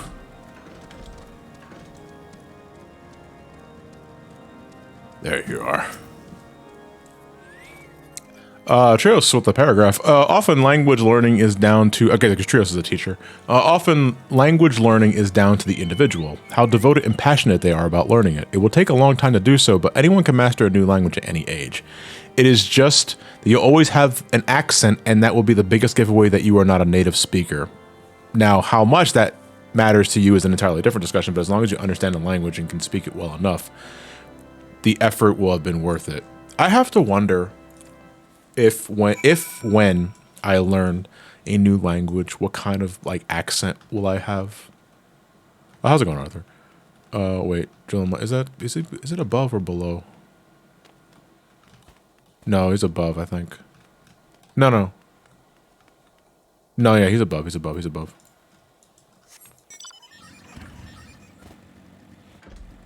I wasn't sure because normally so you can tell when a quest marker is above or below you because there's an up or down arrow next to the icon, and it's not showing.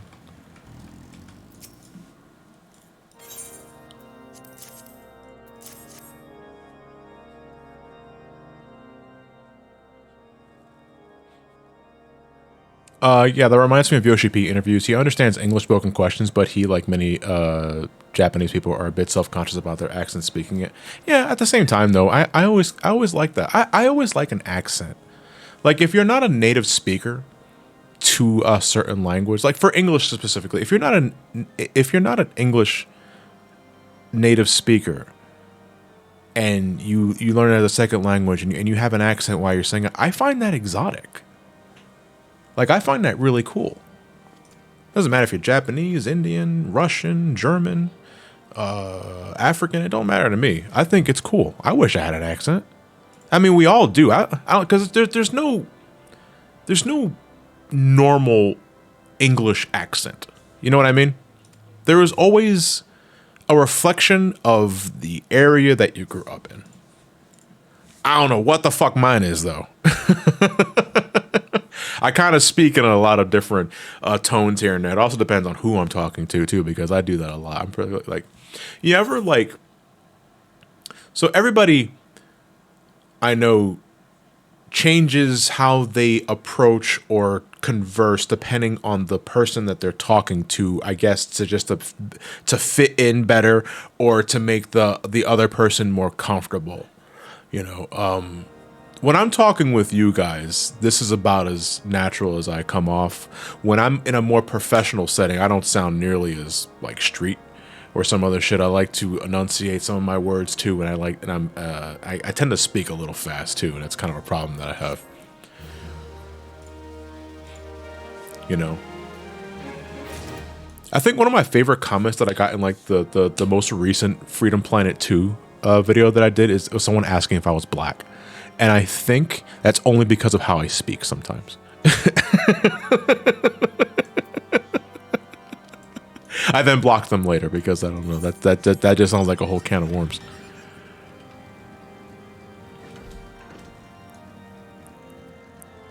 Because Philly, yeah, I mean, I think that's only it. I think it's because, you know, I grew up in the like some of the most urban fucking areas of Philadelphia, you know.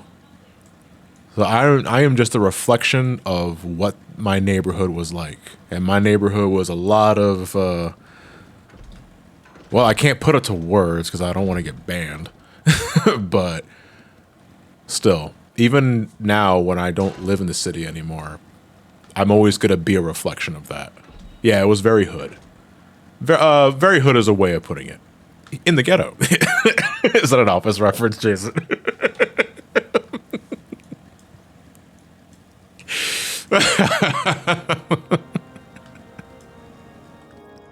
Oh shit.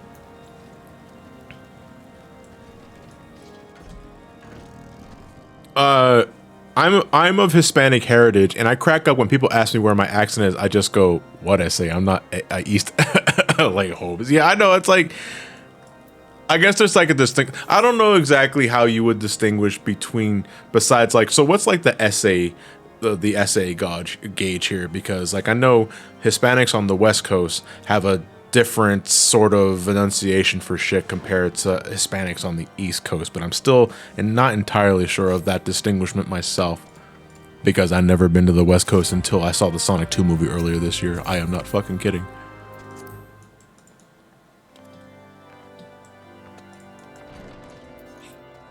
Me, it's either a mix of either tan Hispanic or black Hispanic. I mean, black Hispanic, I mean, at that point, no, because here's the thing, though, because I've been bamboozled before thinking that I'm talking to someone who's black, but they're actually just really fucking Dominican, you know?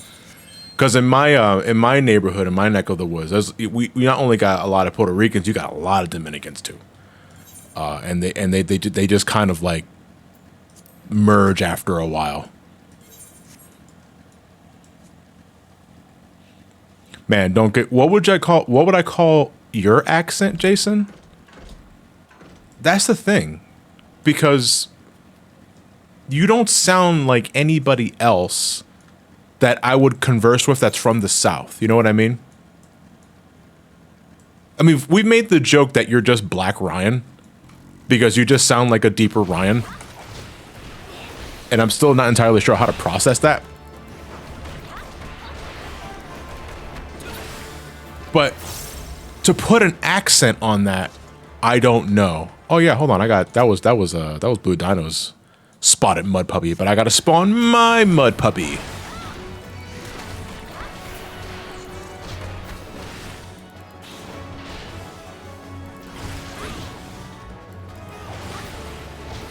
Keep in mind, I moved a lot, and I didn't settle down in the South until 6 years old. Okay, that's probably why. You probably just missed a threshold where an accent was permanently ingrained into your soul. You sound like a regular black. Why is that pinned? Santiago, are you the one that left the YouTube comment in my video asking if I was black? You can be honest with me. We black Hispanics have to stick together. But no, I don't know exactly how I would define my accents. But again, it's my inflection on words changes depending on who I talk to.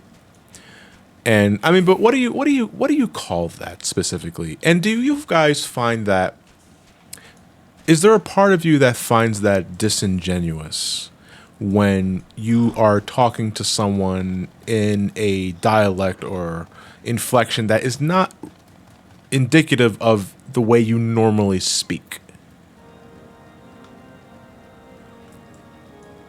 Because the way I talk to you guys is not the same way I would talk to my folks, not the way I would talk to Mark especially.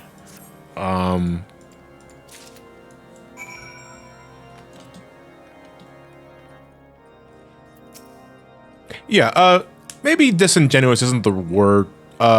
Insincere, I would say, is probably a better way of putting it. Here, have a steak. Directly from my hand. I'm not even pan serving this shit. And there's already food on this thing. Why don't you guys fucking finish your supper for... No, I called it supper. Nobody calls it supper. I call it dinner. That's some good... That's a lot of fucking meat, though. Like, where are the greens?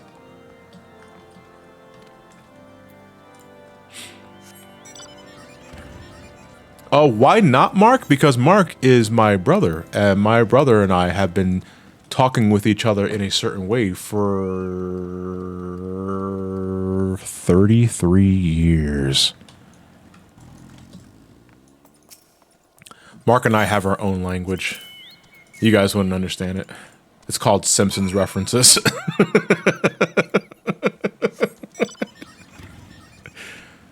Oh, no. Further below.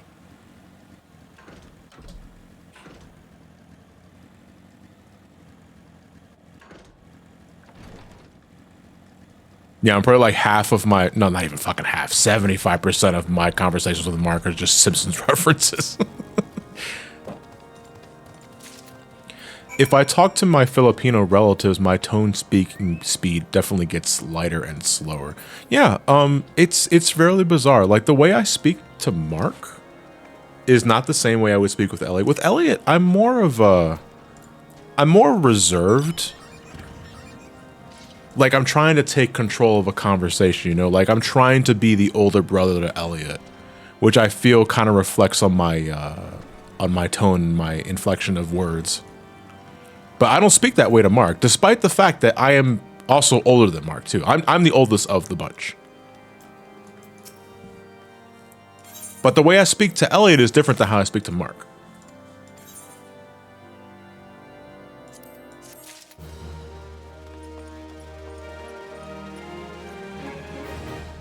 You definitely got that reserved vibe from your SMW. Oh, the LP. Okay. Oh my God, that was so long ago.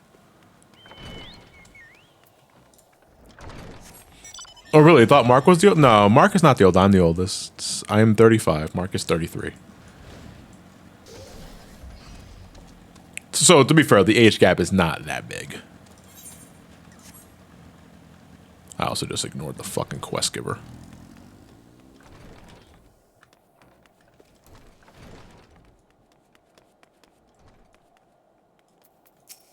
If we were to put you, Mark, and Matt McMuscles in the same room, 75% Simpsons references will go to 95%. It's nothing but Simpsons references.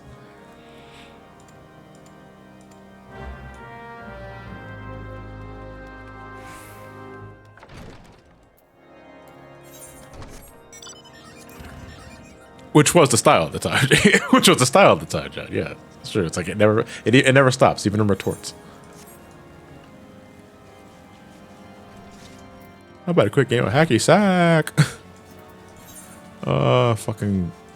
I gotta go out of. Not here. Here. There we go. Have I ever tried 14 on controller? Yes, once, and I hated it.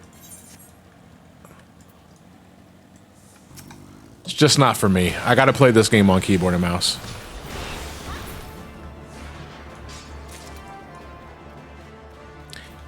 And you know, it's not. It has nothing to do with like movement. That's fine. It's just the cross hotbar. I don't like the cross hotbar.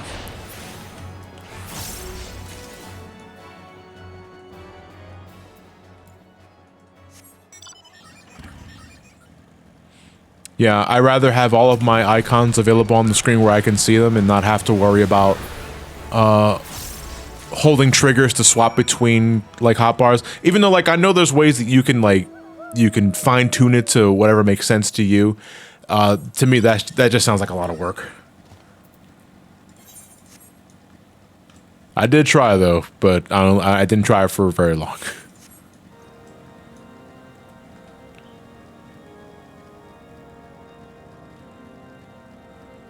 Have I tried 14 on the Texas Instruments Models 85 calculator? No.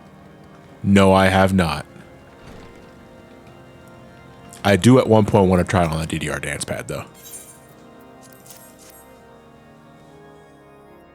Is 14 deck verified? I think it has that yellow exclamation mark next to it, but I don't know what that means, like outside of, I don't know what like their potential issues listed as. People adjust their accent to make others more at ease around them. It's a sociological phenomenon.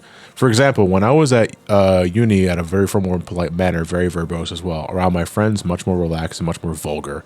Yeah, a very close family becomes an endless tease fest. Yeah, I'm the absolute same way, Trails. Like, if you want John at his most polite, he's likely trying to get a job somewhere.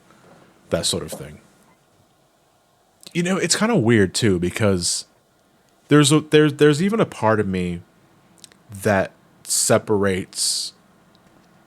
So you guys all know me as John because that's my handle name. Some call me Johnny. Well, again, the origin of that name is because my actual name is Juan. But I don't like being called that outside of like if I was in school or I mean not even in school because by the time I went to college everyone was calling me John too.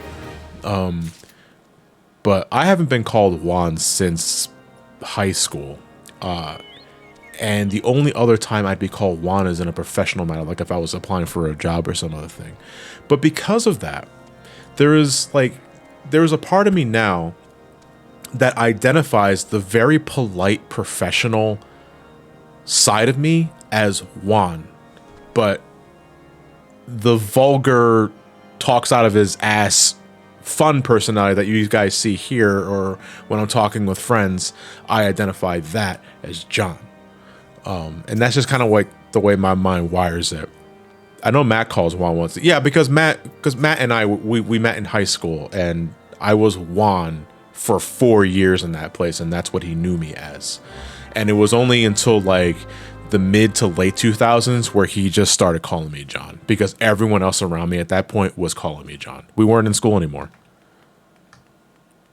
But every once in a while, he will just slip back into Juan. But that's okay, because I know Matt, you know?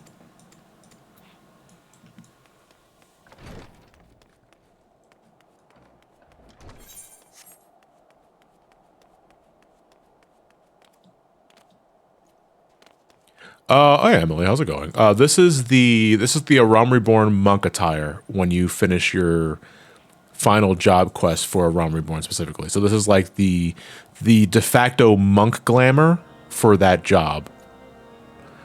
I'm wearing it just for a bit. I'm gonna be going back to my default outfit later when I'm about to enter a dungeon or some other shit. No, we cannot diet because this is not the augmented one. So we have to deal with the obnoxious highlighter yellow color. I keep going up here when there's no reason to go up here. This place confuses me. There's a part of me that wanted to see Kurthus in 1.0 because, believe it or not, this entire area was not snow covered in original 1.0. It was just an extension of Gridania, if I remember correctly. It was just more green.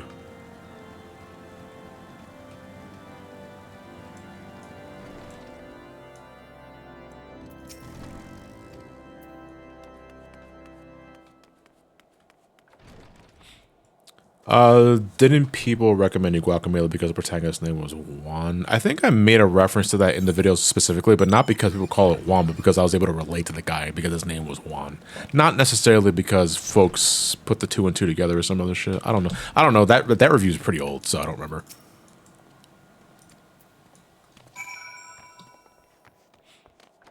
Do I have a middle name? Yes, I do. Alberto. But I rarely use that for anything outside of filling out a form.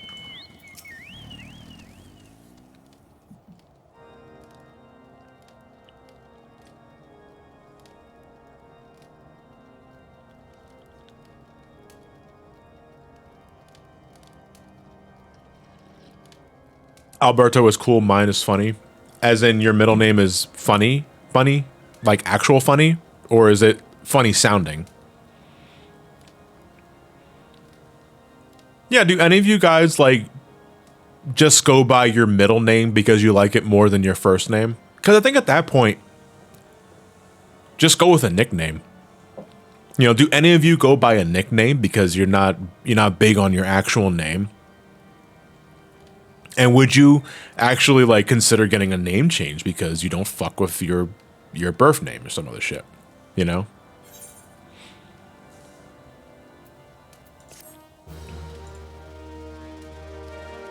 Dude, I'm trans. You pick your first name to be good. I have to ask about that. So like when you're officially transitioning, right? Male, female to male, doesn't really matter. What is the process like to like getting your name officially changed? Like you have to fill out a form for that, I'd imagine. How long does that take?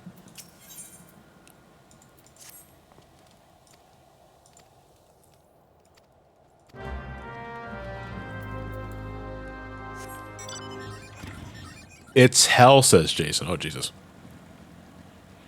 Longer than it should? Oh, boy. I'm sensing some shenanigans.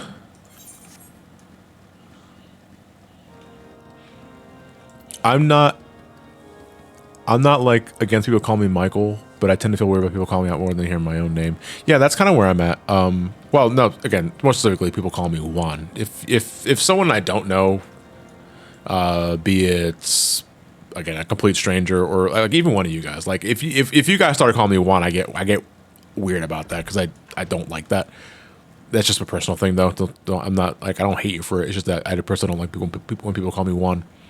But when it comes to my friends in my circle, if they have pen names or avatar names and shit like that, I always make sure that I am calling them by something they want to be called, you know? Like, I know Linky's real name. I know a few friends like real names, but I still call them by their pen names because that is their preference.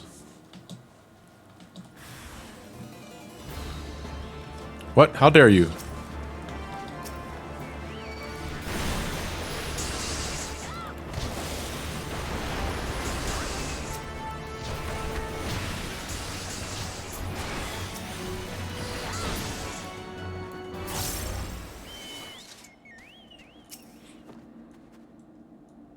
This dragon looks like it's been here for some. Oh.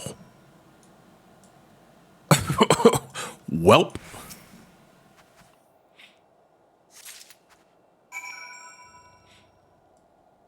Also, pro tip, don't wear all black. Courts aren't even air conditioned.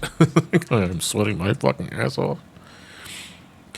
I remember in the early BSC days, we were still calling Ryan yeah, man. Fucking, like, first couple of years, I still addressed Ryan as Nariman, Lewis, Solaris, Ted. I think the only exception to that was Ted. Because Ted's always had the X and Shadow pen name, right? But we never called him Xan. Because we always knew him as Ted. And it's just like, okay. Like, Ted was the exception. And then after a while, we just started using everyone's natural names because we became friends after a while. See, now it's just Ryan. Now it's just Lewis. John's always John, though. See, it's easy when like when your content creator stuff is like based on an actual name, because you don't have to worry about like hard cutting to a different name. I sometimes watch your original Mario Bros. Let's Play on the early days of BSC. Good lord, I don't have the tolerance for that because I hate the fucking quality of the video and the audio. When do we fight the bird? We're not fighting Garuda for a bit, Blue Dino, because we got another dungeon to do. We haven't even done Stone Vigil yet. We gotta go fight the dragons.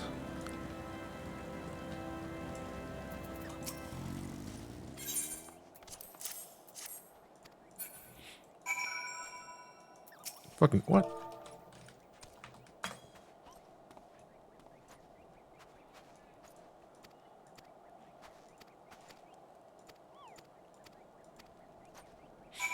Speaking of which, what's going on with BSC? Haven't seen him uploaded for a while. We went on break.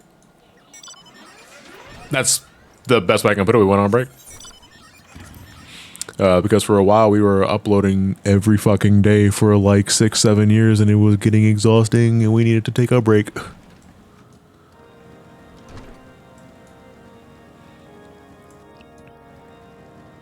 Though to be fair, John, present day BSC drives me up a wall because of the double audio.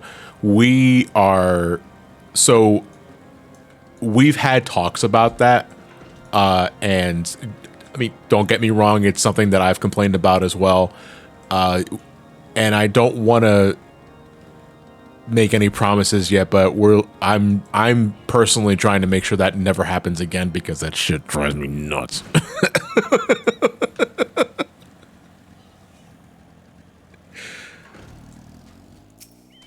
Another snow mound. It's a box.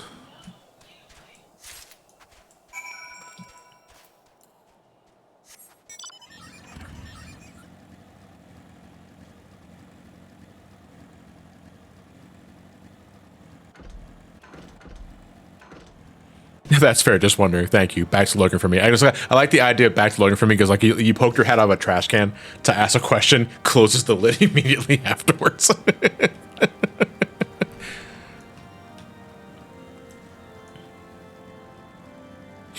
Yeah, but Brain Scratch just went on a break. And if you ask me, we needed it because after a while it does get a little tiring.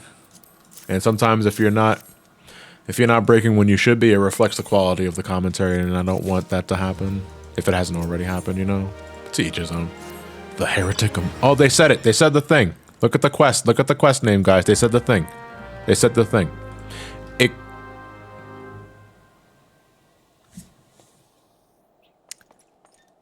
So,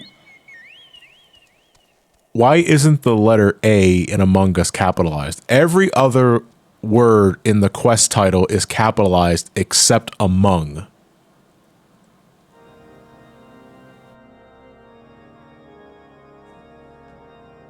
Among Us!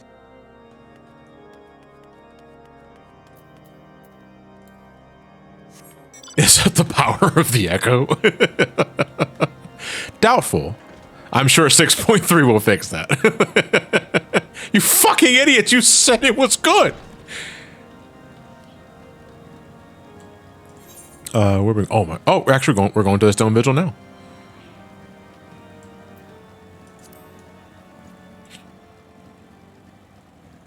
Truly ahead of its time. I was gonna help you with that ice spray, but it looks like your chocobo got it for you, so that's cool.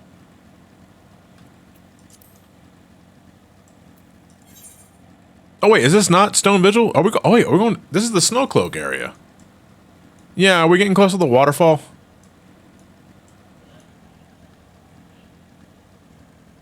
Yeah, this absolute fucking frozen tundra of shit. This is a beautiful area. I like this area. With the proper shader, this place pops up, and during the day as well, this place pops. Oh, it's a single player instance. You still need to do with that Inquisitor twat. What a horrible name. Like, who names their kid Inquisitor?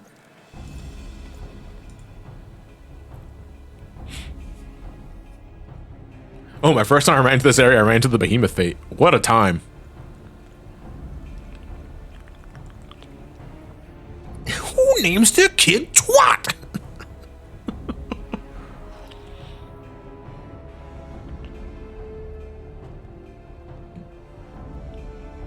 Yeah, I think the armor set that you get from these guys is like just the ones they're wearing. That's Mr. Inquisitor to you. It's a bit hard to describe. Oh, you're talking about the double audio. Yeah, so what basically, Jason, what it is that someone's not editing the redundant audio when we're combining all the tracks together. Because the way we record brain scratch sessions, right? This is for the chat. I know Jason probably already knows this, but we all record on separate programs, and we all have a separate audio track. And then whoever is in charge of editing the commentary, we give those audio tracks to them, and they go to town with editing. But sometimes folks get a little lazy when it comes to cutting out dead air on the audio tracks, and the problem is that sometimes you can hear someone's voice through someone's microphone, and if you don't edit out that redundancy, you can hear it. It essentially doubles the audio, and it's fucking distracting as shit when you have headphones on.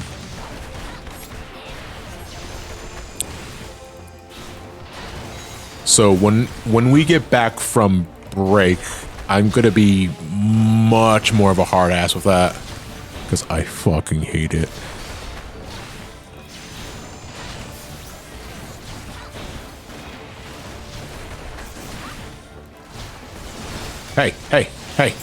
Hey, you can't be here. Did he just do eye for an eye? He has that still? Holy shit. That's an old skill you don't have available. You can't use eye for an eye anymore.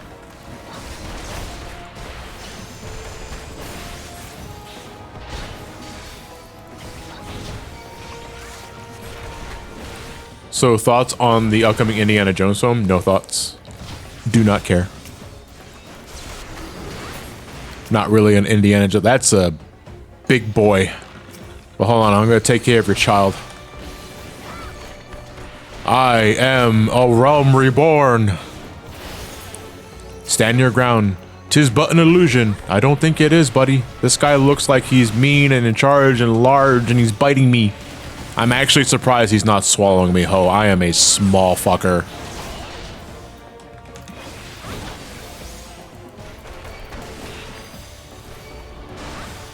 A dragon stands before you, yet still you do not flee. Listen, dude, I fought a fucking chimera earlier. That thing had 3 heads. You only have 1. Bring your children. I will punch your children in the knees, even if they don't have knees, because I punched them out already. This is great. Alright, back to the knee punching.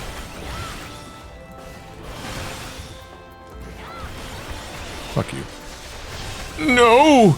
It cannot be!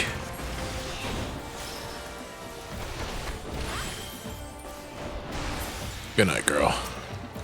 Now for your child.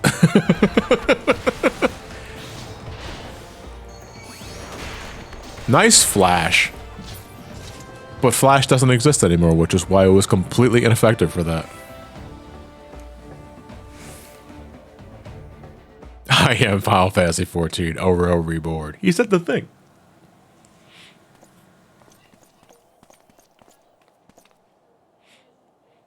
It looks like the real Final Fantasy with the friends we made along the way, isn't it right, guys? Da, da, da, da, da.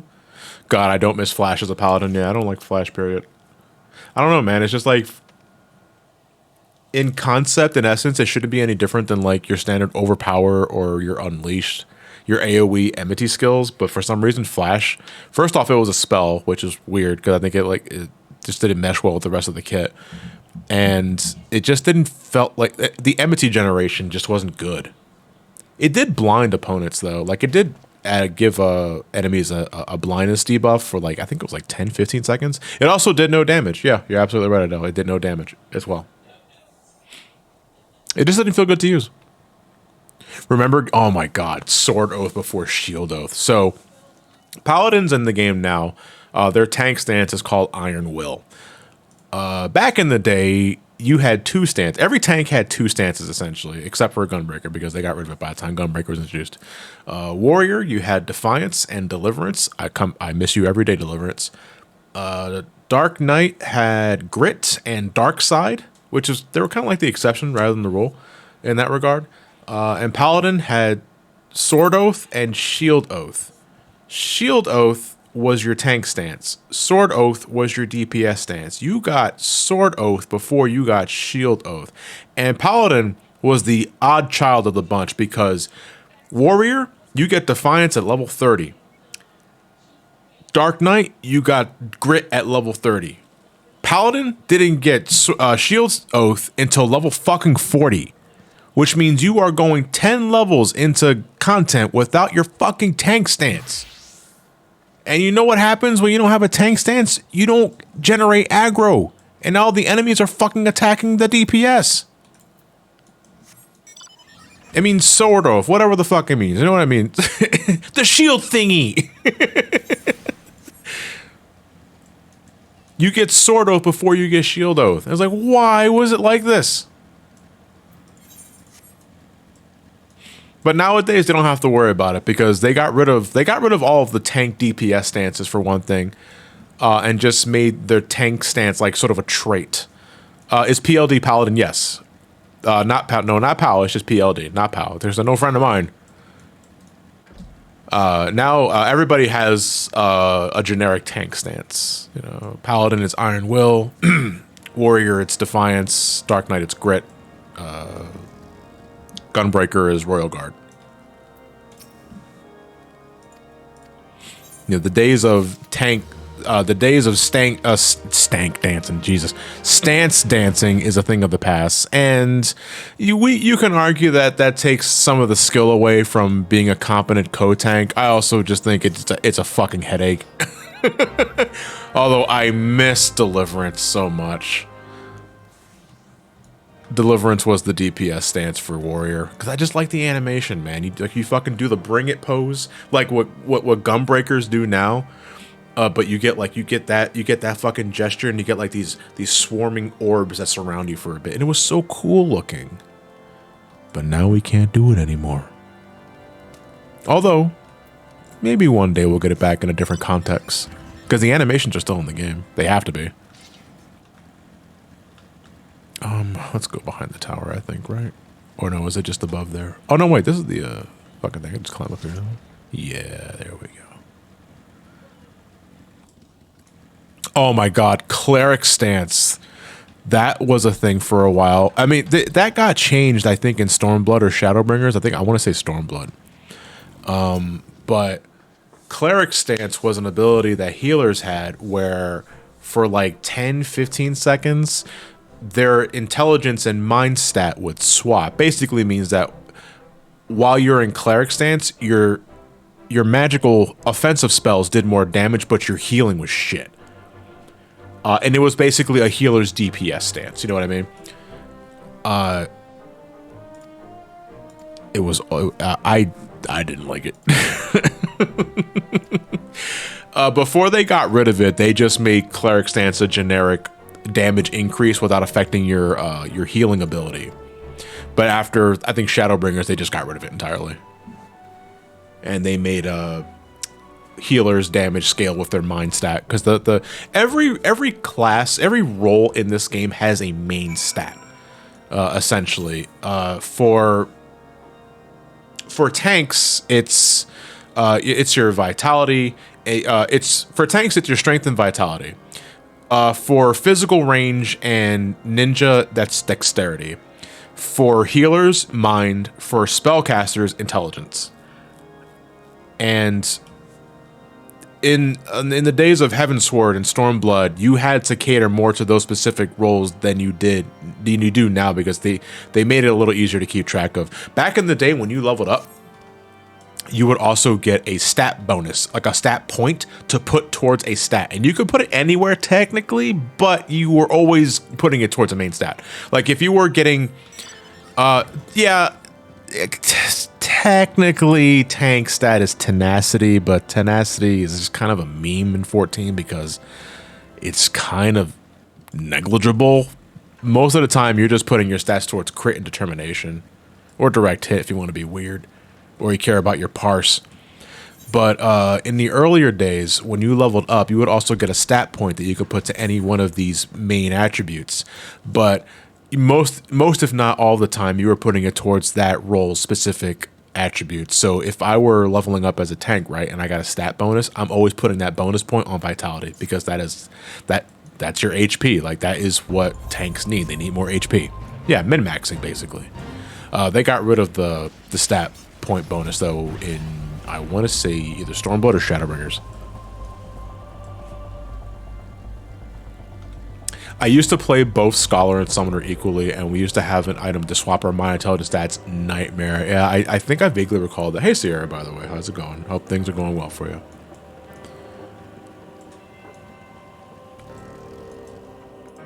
Because everyone was doing the same thing, so they're like, fuck that noise. Like, I applaud, like, the developers for attempting to give users a degree of freedom with, like, the earlier content, because there's a lot of let me see if I can find it here. So a thing there was in a Realm Reborn and Heavensward, a lot of accessories and armor, more accessories than I would say armor, could technically go on any class, but it didn't mesh well with a class's inherent stat values that they just specialized in. Like,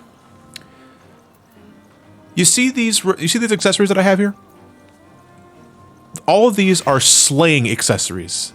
Like the rainbow ribbon of slaying, the Mithrite bangle of slaying, the agate ring of slaying. Slaying is what melee DPS focus on, because their stats, they're primarily focused on strength, the critical hit, the direct hit. That's all melee DPS. But if you look at the equipment requirement, it says Disciples of War and Magic. But Disciples of War or Magic. So technically, spellcasters could equip this. Yeah, except Ninja, because there's no dexterity on this at all. Technically, you could equip this stuff with your spellcaster. But why would you do that? Because a spellcaster does not care about strength. It does not care about direct hit. Maybe you can make an argument for that, but it does not. The main stat here, strength, does not apply to spellcaster. So why the fuck would you ever equip that to a spellcaster? There was an attempt to make stat growth more freestyle in Heavensward, but after that they just like, no, we just need to just make them locked to certain classes and shit like that. Yeah, maybe you want to attack this. Maybe you want to attack with a summoner with a book really fucking hard. Hold the fuck, the whole cavalry's here because we're about to do Stone Vigil. All right, hold on. Well, so trios, Blue Dino gets priority because he's the newbie, and we're kind of going on this journey together. And he's been kind of keeping up with me specifically. So we need a DPS and we need a healer. Where are you, Trios? I don't see you anywhere. Oh, I feel bad because a lot of you are here and I can't take all of you with me. The Avengers lineup. All right, so I'm gonna invite Trios too, because he did help me earlier getting my shit over to this character, and he gets priority. Also, he's a friend, so. Now we have one more spot open. Okay, then we're gonna do the emote challenge. The first person to play Mega Flare gets the invite. Go, go, go, go, go, go, go, go. Who's gonna do it? Who's gonna do it? Vivian is the winner!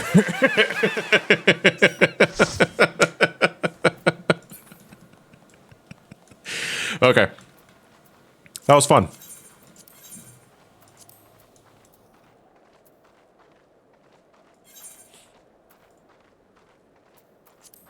Alright, Stone Vigil.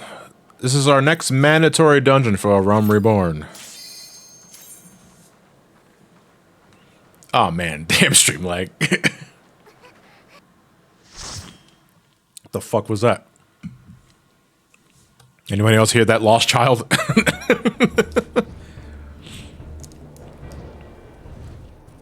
I thought someone hit the gritty for a second. So, whenever I get to playing the PC version of Sonic Frontiers for a stream or otherwise, there's a part of me that is just considering modding in the Gangnam Style Titan. where Gigantos's default animation in the arena is just Gangnam Style, and you have to climb him while he's doing that. My friend Alex has that mod enabled because she played the PC version of the game, and she shared the screen with me while she was doing it, and I was dying. I was laughing. You have to actually climb him while he's doing that. Like that's in real time, so you actually have to climb him while he's doing that fucking dance. Link to this vid of the mod. I mean, you can just go on YouTube and just type in Sonic Frontiers Gangnam Style.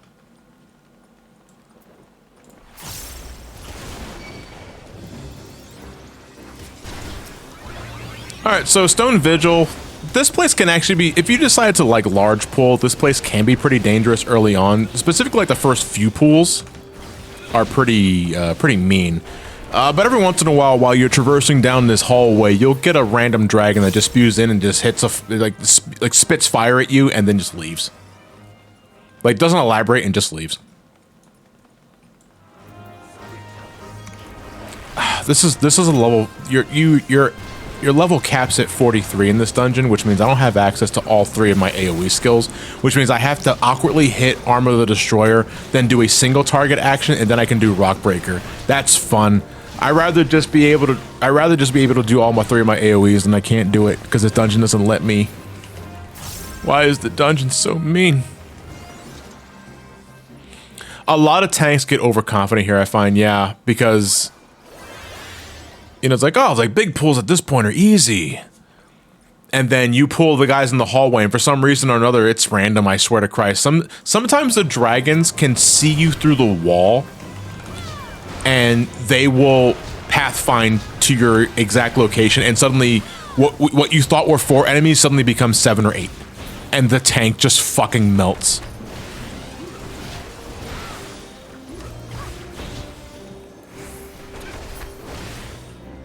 Last night, I was watching my friend fighting Giant Zavok for the first Titan. Why would you do that? That is such a downgrade. Why the fuck would you downgrade the first Titan to Zavok? No, I didn't know that dragons could see through walls. Then again, I'm not up to speed on my dragon lore. Like outside of Final Fantasy XIV. It's one of the reasons why I'm better safe than sorry tank. Yeah, I mean, also, if you want to play defensively, you play defensively. I think nobody should fucking judge you for that. However, I would at least state, if you're doing it with a party of randoms, make that clear to the party so that they're not, they don't feel like you're pulling their chain, you know?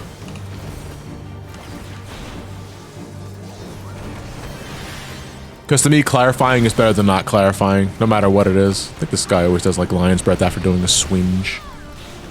Yeah, so you don't want to be in front of this dude when he does lion's breath, because that's a cone and it hits everybody in front. Also applies a burn debuff, a burn dot that you have to Asuna off. Now, for any newbies that are watching this and you're thinking of playing this game, or maybe you're deciding to do some healing and that sort of thing, there's an important distinction that I want you guys to pay attention to specifically when it comes to what debuffs can I use Esuna to get rid of. So look at Kabu Dashin here. You see that red debuff right there? You see that white line above that debuff? That means you can use Esuna to get rid of it. If there is a white glowing line on top of a debuff that is applied to a tank, DPS, yourself, it doesn't matter. That means you can use Esuna to get rid of it. Cleanse it. Cleanse it. Purge your body of the debuff. You always want to be looking at this list. This is important. This is your party list. If you're a healer especially, I'm going to pass on that because I'm not sure if Blue Down needs that.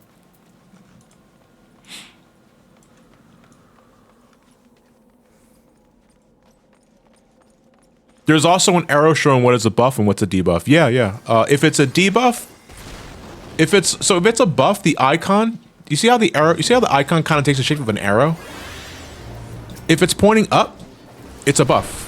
If it's pointing down, it's a debuff. To be fair, I didn't notice that for years.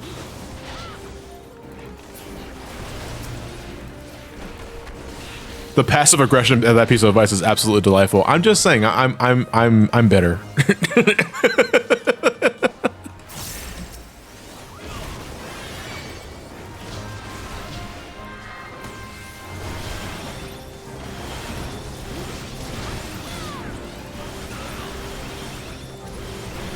Gotta pop a mantra here so that fucking Blue Dino doesn't die. Well, I mean, he at least get better heals because Trios is playing Sage. And I love Sage. It's my favorite. It's become my favorite healer, actually. I just fuck with everything about Sage and their aesthetic as a barrier healer. It gets kind of scuffed, though, with large pools because they're preventative healers. They mitigate damage. They don't really do well with burst healing. And that could be kind of scary, especially if you're dealing with a large pool or some other shit. How's it going, JC? I want to like Sage, but I just cannot trust those heals. I was the same way, Twitchy Roxas, but after a bit, after I got more comfortable with it, it just became my favorite healer. I love Sage so much, which I think is saying something because normally I hated Scholar and I still hate Scholar to this day. Sierra's still here. I'm so sorry.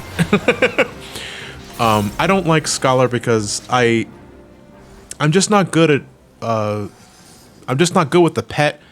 And I'd rather do regenerative heals than proactive heals. But for some reason, I don't feel that way with Sage. Like, Sage is also a barrier healer. You are proactive instead of reactive with Sage, but I just feel more in control of my off-global cooldowns and my other kit as I compared to Scholar, you know? I don't feel nearly as confident on Scholar than I do with Sage. But it also could be because I have 4 fucking lasers that I could just point and shoot things with. So Stone Vigil was also changed for the Realm Reborn revamp. Originally, so you see these cannons that are just now part of the background? Originally, you had to interact with these things. There were 3 of them. And they pointed outwards because in the middle of this fight, a random dragon ad would spawn in the background that you have to pretty much shoo away with a cannon. Otherwise, it shoots the floor with a ground AoE and everybody gets hurt. They got rid of that mechanic and instead transformed the tornado. So the tornado mechanic was also a thing this dragon boss had in the original fight. But what it would do in the original fight is that it would just track a random player and then sit on their position, and that's it. All you have to do is just move out of the way and it's fine. But now they made it a game of... They made it kind of a mini game out of the tornadoes where the tornadoes spawn in a set location and they'll move and you just have to like avoid it. That's all it is. It's basically AoE dodging. No different than how it's done before. Yeah. So it's like now you gotta pay attention to which ones are moving first and then you just move accordingly.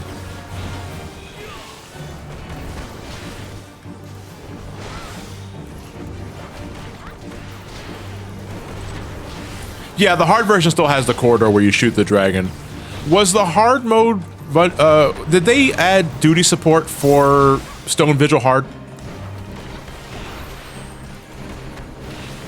Because I know a big part of why they streamlined a lot of dungeons for Realm Reborn is so that you can do the dungeons with duty support. That's basically so you could do the dungeon solo with AI partners. Oh, so hard. All right, so they did not add duty support to hard mode dungeon yet. I have to wonder if they're going to change Stone Vigil hard mode for duty support, because how reliable are the AI with cannons? A part of me wants to think not very. The guy getting picked up by the tornado looks so funny. Yeah, there is another mod. I think I talked about this earlier in a different stream. But there is a mod that I might install one day where if somebody dies, their body just skyrockets with ragdoll physics. Because I think it's supposed to be like an Overwatch reference or some other shit. I'm not sure, but it's the funniest fucking shit to see in motion.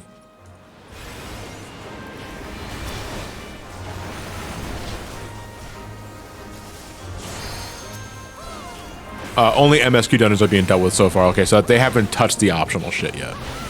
So, then they still haven't they haven't touched Talatali or Sunken Temple of Karn or Cutter's Cry or Zamail Darkhold. Damn.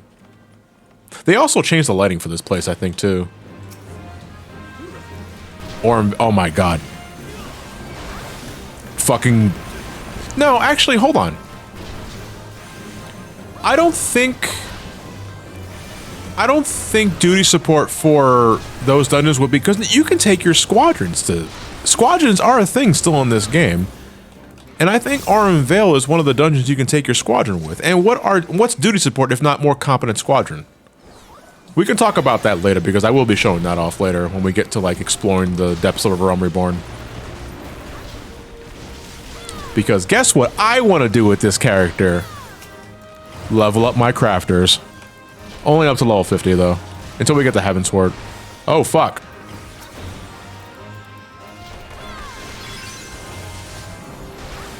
Healer, why didn't you adjust? I like Blue Dino. I liked how you typed that in the Twitch. You typed "oh piss" in the Twitch chat and not in the actual game's party chat.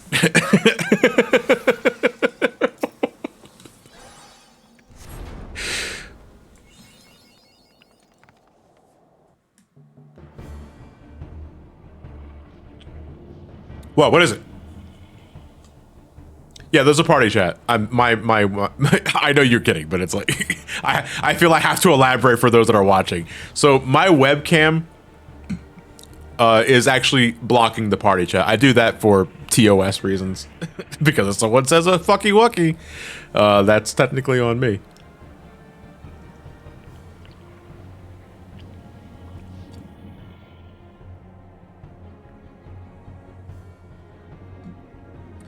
I know there's a party chat, but I do tend to forget it, really. Okay. I always at least use it to say hello to everybody in the chat. Well, in the party, anyway. Alright, so while Alphino and Sid go and retrieve the Enterprise, that's Sid's ship, we gotta go deal with the dragon that's kind of blocking our path. You don't hear it? It's snoring, it's sleeping.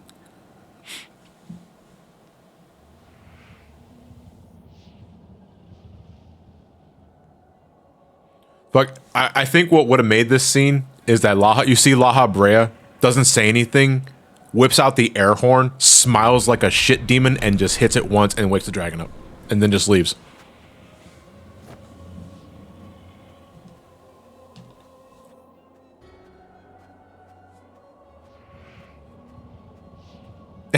He plays epic sax guy. Don't do it. And the dragon wakes up.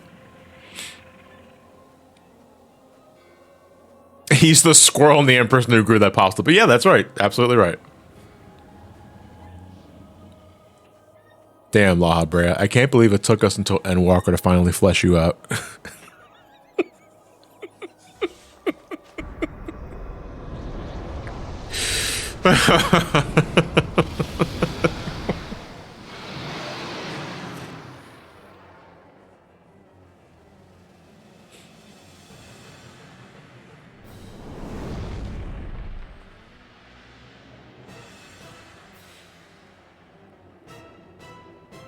Oh shit!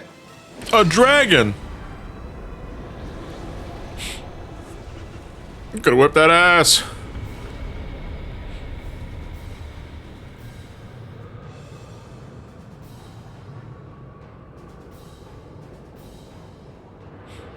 Stand back! There's a hurricane on your path.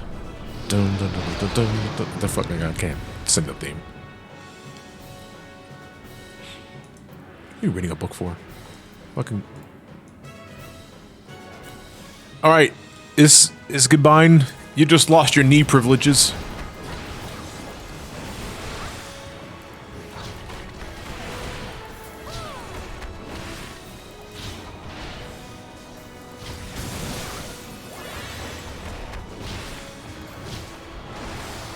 Anyway, this guy's not so bad. Every once in a while, he will fuck off, and then he will drop random ice puddles on the floor.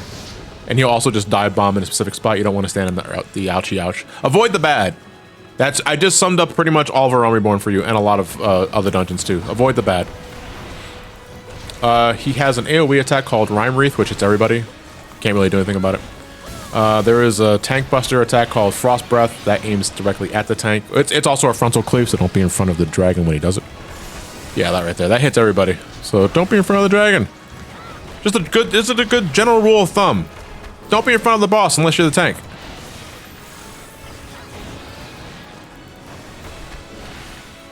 Damn, lala bread.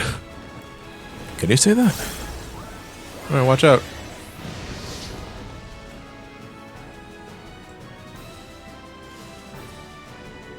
I think he does it twice? Oh no, he just does it. Never mind. Oh, because they have mitigation. That's right. Like, sometimes there are certain attacks that will like do knockback to you, but if you have a shield and the damage of the knockback doesn't eat up the shield, you won't get knocked back. And that's a good thing to know, because sometimes you can take advantage of that and not lose uptime for like the boss and shit. Sheet of ice just targets a random player with an ice puddle. Oh no, it doesn't even leave a puddle. I thought it did. No, I might be thinking of something else. Actually, I might be thinking this now. So there's going to be beta AoEs coming up here soon. I like to stack with somebody to bait them. There we go. It gives you more room to dodge. If all of us were super coordinated, what we would do is like we would all stack in this spot right here, and then when the AoE shows up, we all move out of the way at the same time. That way we have more than enough room to dodge.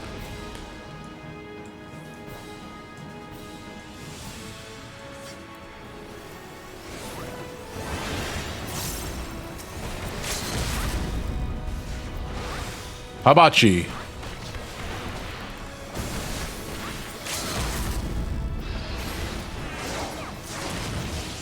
I thought that was gonna kill him.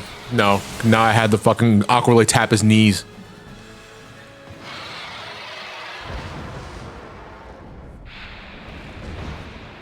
Damn, man. The tap on his nuts did that. Da, da, da, da, da. He stepped on a Lego. Oh, fuck.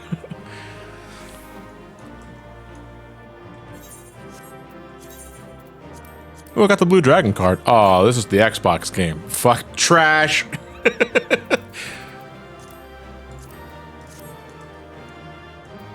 What else is here? That's a Marauder weapon. Gotta pass on that.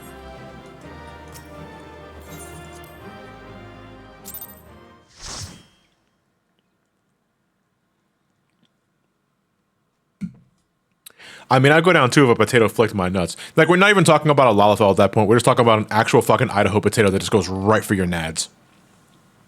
Actually, that made me wince thinking about that. Another... we just get another fucking crystal this way. I thought our next crystal was at Garuda. Blue Dragon, the game with not trunks? Yeah. Yeah. It was a boring-ass fucking game, dude.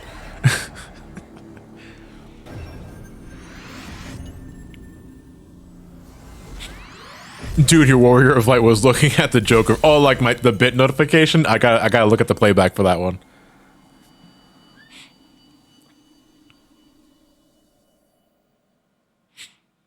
Alright, after we finish this MSQ, I am going to be taking a small break. And then I'm probably going to jump into the private Discord if anybody in my personal Discord wants to join me. Look at you. Fucking he probably wears lip balm.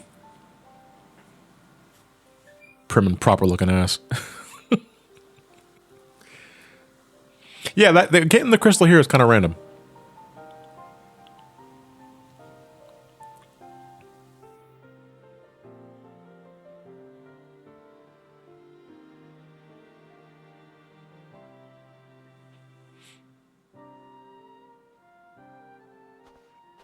Well, what's up, Jason?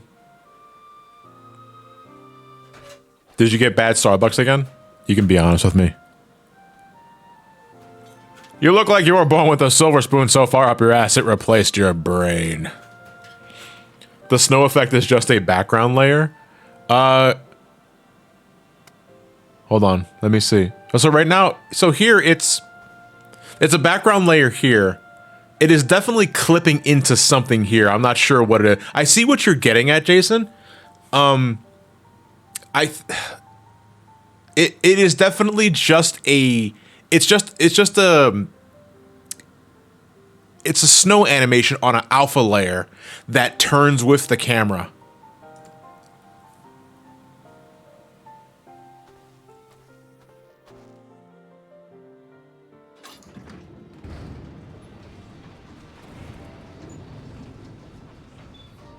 Like, oh, that's clever. I remember that. God, that takes me out of it. Fucking, I thought this was supposed to be better than 1.0. The fucking snow graphics say otherwise. Is that a clown throwing fake? Okay, thank you for clipping that, Sajak. I'll look at that later. Let's go.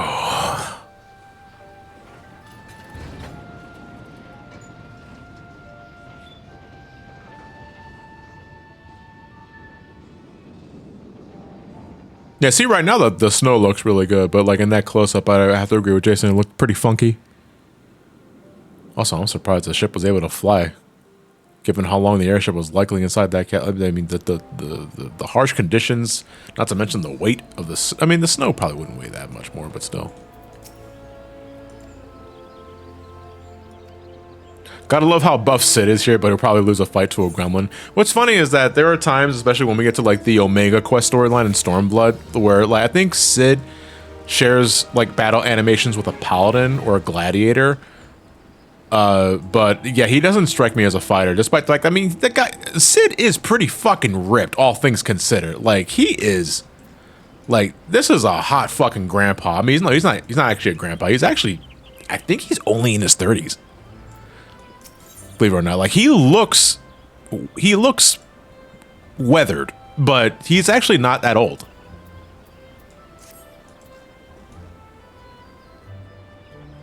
Oh yeah, dude's an engineer. I'd imagine it's a lot of tough physical work, but like, goddamn, to this extent, you telling me I can get that cut by swinging a hammer? Yeah, he is hot though. Graying at no, he was. He always had white hair, Bunny. Yeah, Sid in this game is not that old. He's in his 30s. Yeah, you know, technically Aurum was in his 30s too. Aurum was a character in his 30s, but you would think he was in his fucking 50s looking at his design in 10. So, Japan has a weird definition of old. Yeah, he didn't have the beard in 1.0. The beard is something for a Realm Reborn. Okay, we're gonna break for like 5 minutes. And then when we get back, we are finally on our way to fighting Garuda. Because our next quest line, as you saw, is called Into the Eye of the Storm. But I think we still have to outfit the Enterprise with some specific requirements in order to sail into the vortex. So we're not there just yet, but we are getting close. All right, I'll see you guys in a few minutes.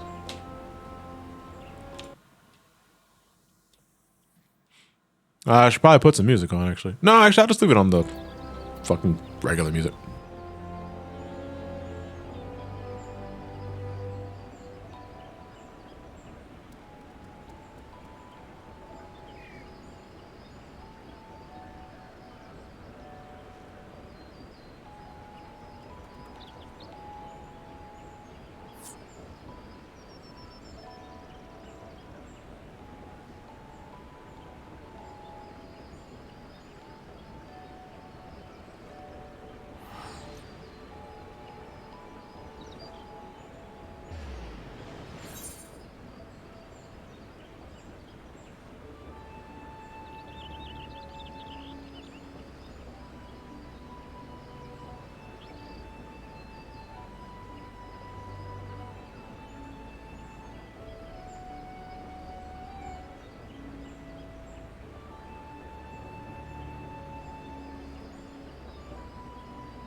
What the fuck? I thought I deactivated the Nightbot command for Crash Team Racing. Who did that? Who re-enabled it?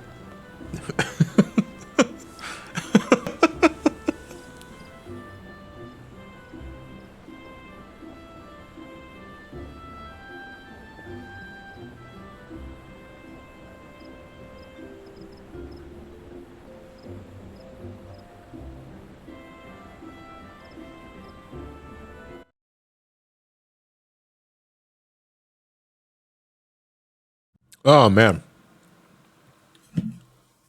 So Nora and I, I'll switch to this main feed here in a second. There we go. Nora and I always get this, we get some food from this one sushi joint. We were talking about sushi earlier today, too. But I don't usually get sushi from that place. I get tempura rolls. I like tempura. But I always get the chicken fried rice because it tastes fucking fantastic. It's like some of the best chicken fried rice I ever had. I have some of that right here on the side, so I'm probably going to chow down on it again when we get to our next voiced cutscene.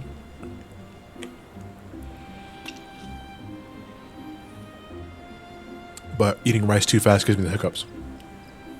So before we restart things proper, I'm going to drink this water.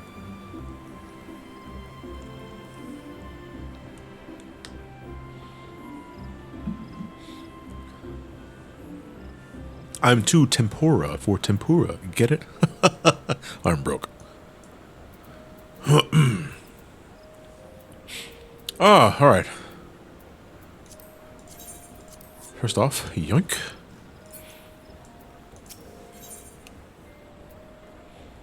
Sushi can be amazing if done right, but most of the time it can be rather meh to bleh. So what do you figure is the meh to bleh ratio there then? You know, is it more meh than bleh, or is it more bleh than meh? Bleh sounds more negative than meh. Okay, now to continue the conversation of how hot Aurum is. Yeah, I mean, I definitely, Aurum definitely rocks that DILF energy.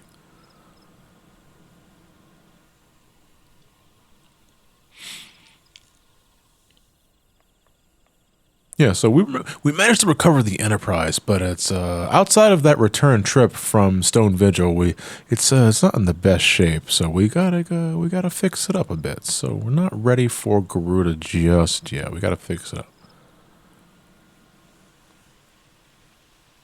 There's a few Chinese places near me that has chicken fried rice, varied flavors, but I enjoyed them all. Yeah, man, I don't know what is it about this particular flavor that's. I'm looking at the bowl specifically right now. I know that's why you guys can't see it. But I just really like how it all comes together. I'm Jotaro Kujo. I'm 17 years old. Screw Jack. Aurum is my only daddy. Yeah, Jet's kind of a prick. Fuck, I became sin and all that shit.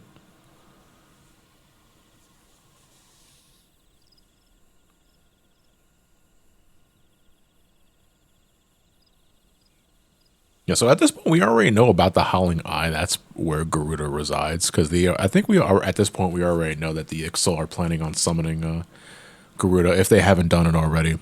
But in order to even reach the Howling Eye, we need to get there by air because the place is surrounded in a very powerful vortex. And I mean, I would argue that's probably why you wouldn't even consider approaching it via airship because the vortex is a lot of wind. Why the fuck would you ride an airship?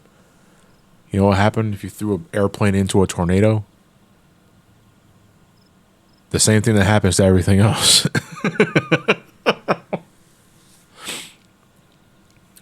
Jack is a lousy dad, but goddamn, the mom is in some ways was worse.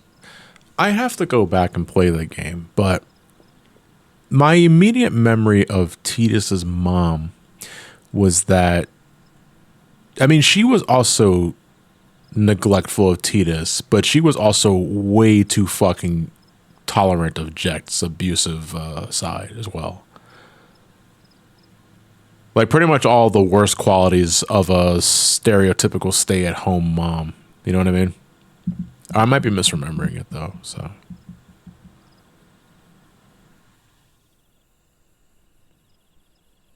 I do remember like that one line was like where it's like she's like consoling Tidus, and it's like, if you don't say anything now, you'll never be able to tell him how much you hate him or some other shit. And it's like, what a line to say to your kid.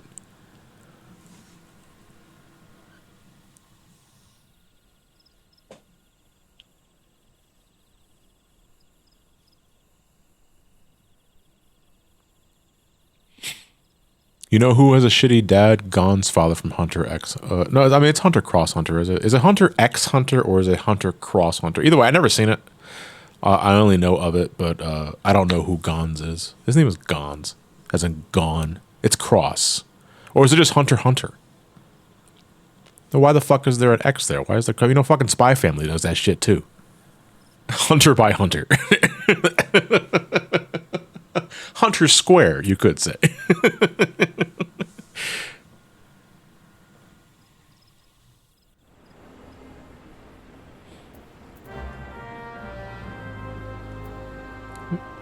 How's the death bill? That's Palace of the Dead. We're not doing that yet. Oh, what else goes here? A bad bladder. Which one was that one? Seeking salt. Holy shit, the XIV quest is already here.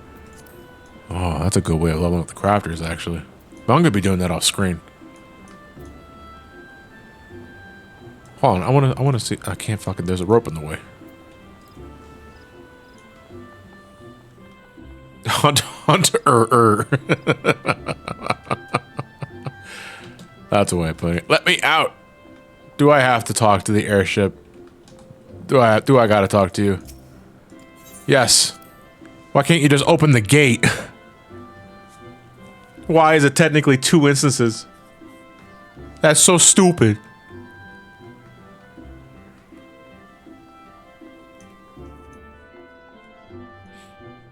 Man's like, it's the X in Sonic X. It's just Sonic.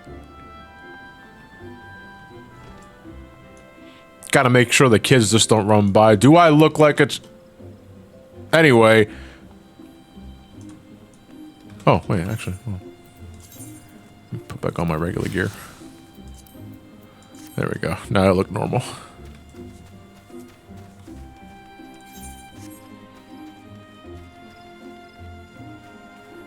Imagine abandoning your child for a job and then actively hide from your child.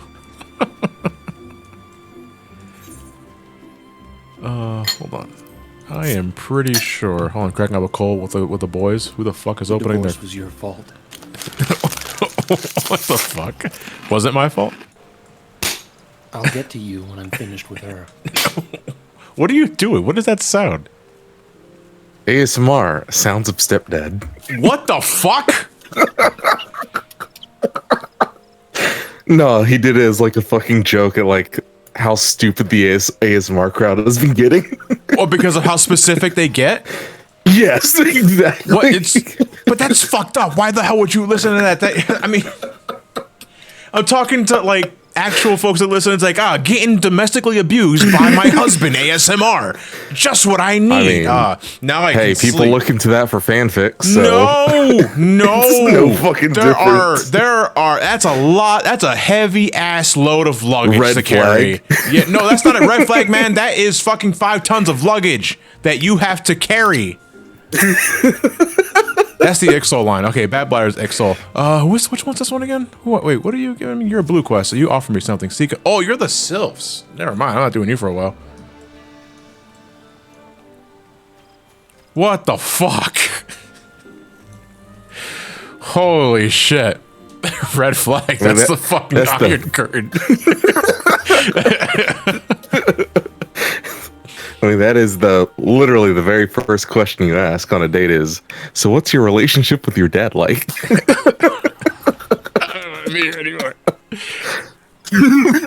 I kind of don't like vocal ASMRs. I hate when people speak super close to my ears. Yeah, imagine like you just like in silence and then someone's like, now fart. I was like, ASMR World War II sounds the same too. Hold on, your voice got oddly filtered when you said that. I don't know why I did that. I thought you were speaking like through that fucking B-52 bomber shit. Again, for a second. B-52 bomber. Yeah, I mean, your voice sounds normal now, so that didn't work. But still. World War II sounds to sleep too. Yeah, I think World War II is my favorite lo-fi extended video.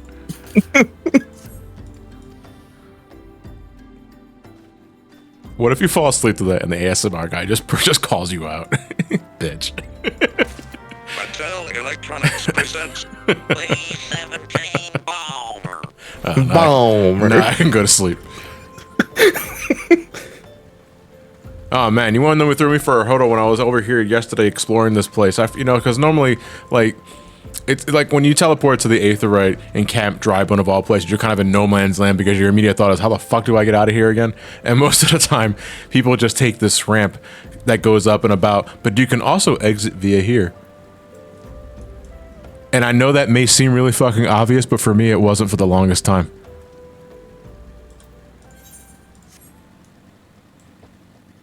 Anyway, I'm on a bike and I look like an asshole. How's it going? Thick Aquino? Is that how you say your name? Or Thick Aquino? I don't know how to say your name, but thank you for tuning in.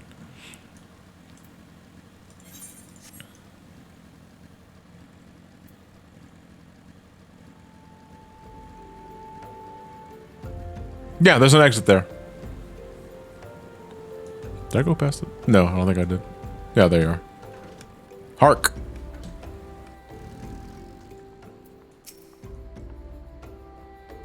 Like a mini Thancred.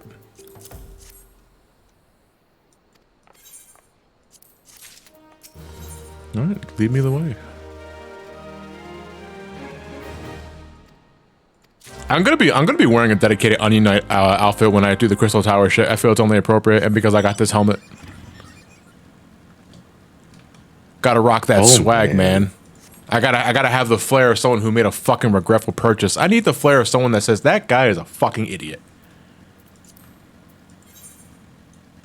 What were you saying, Jason? We rotate management every 6 months. Right. For my team, and with the new person that we got, I used to be under them back whenever I was just like a regular agent on the floor and stuff. Sure. And I already knew that this person was like pretty fucking strict with everything. And I'm like, okay, I'm pretty sure things will change once they get in. Literally day one, this is their very first message into the chat. They haven't said anything at all throughout the entire day until now. It's them putting people on fucking full blast for not doing the goddamn vacation bidding yet. Oh my god. Like, that sounds like a corporate stooge. John got my name right the second time. Thick Akino. Okay. I'm gonna forget that, by the way. Because it all just blends into one thing. Look at you. Fucking Tengu ass warrior from Power Rangers. How do I get down there? I think I just have to follow this path.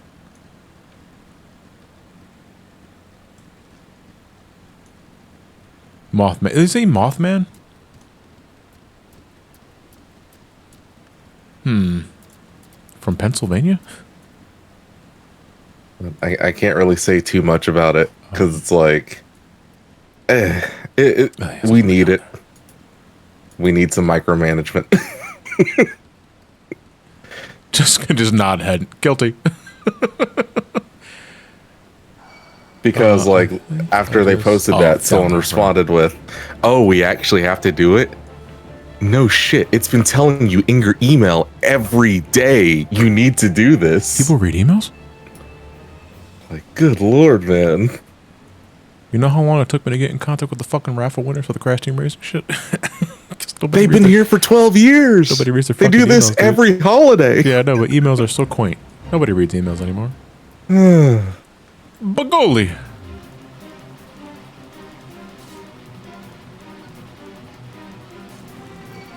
No.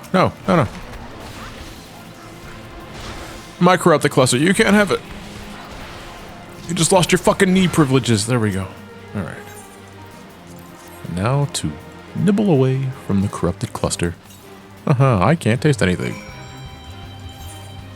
Now what? Oh wait, no. Now I gotta rub oil on it or some other shit. Or no, I put it in the container.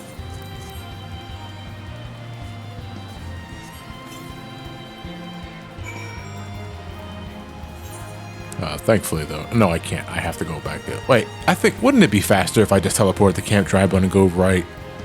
Instead of having to traverse this fucking maze. Actually, that's what I'm gonna do. Because this place sucks. This place is a maze.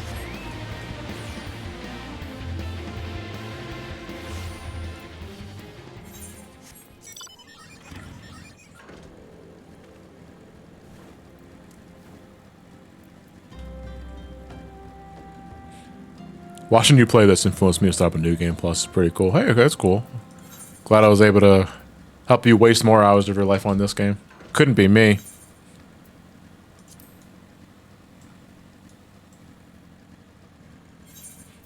Teaching is stressful, but there are quite a bunch of privileges that I enjoy. But then again, I'm a teacher outside the U.S. because I in no way, shape, or way ever teach over there. Fuck, man, just rub it in. Why don't you? Getting paid for what? Get the fuck out of here.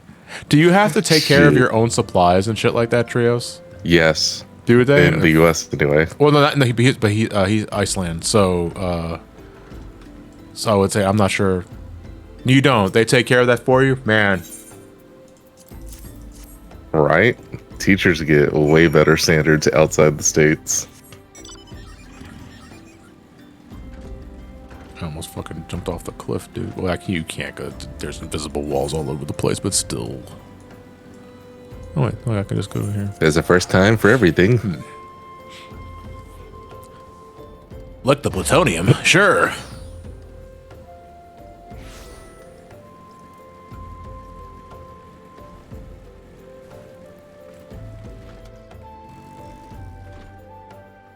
Where? Quest mark? Oh wait, is it above? Oh no, it's probably here. I gotta forget. There are two buildings here. Hello? Hello, Lamborghini. Here is your crystal. Have I ever played Mega Man X Dive on... Is the X silent too? No. It's Mega Man X Dive on iOS and Android. No. No, I'm Rockman not X Dive. I'm not interested in that.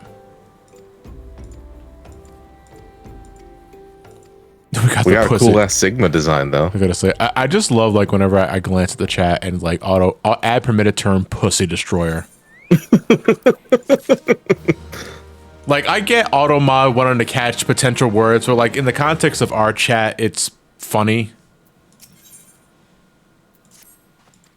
Why is it always me? Because you are a very horny-minded individual, Emily. I think I can get away with saying that.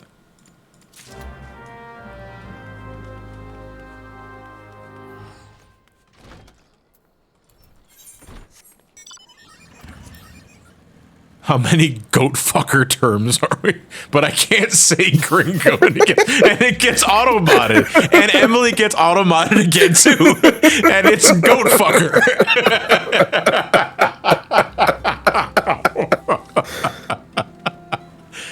I have to wonder though, like, does Twitch have some sort of like penalty system? Like if you're auto-modded more than like 3 times in a minute, do you get like timed out automatically? No.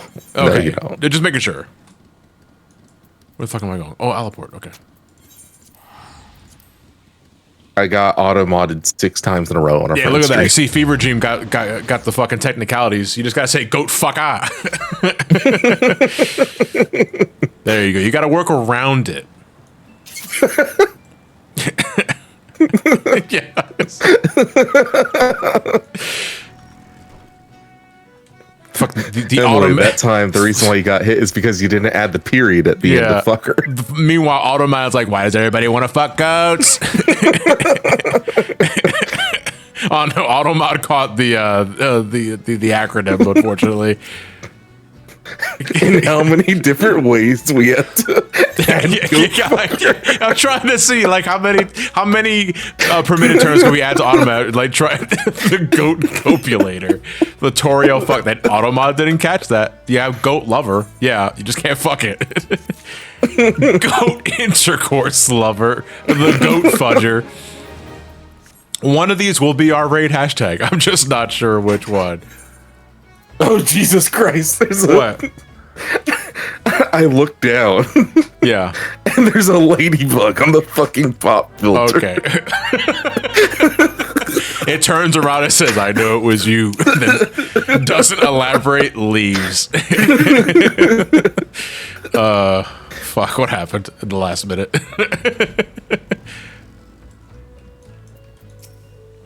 Goat grappler. What about him, the goat milker? Actual favorite line from Sonic 2.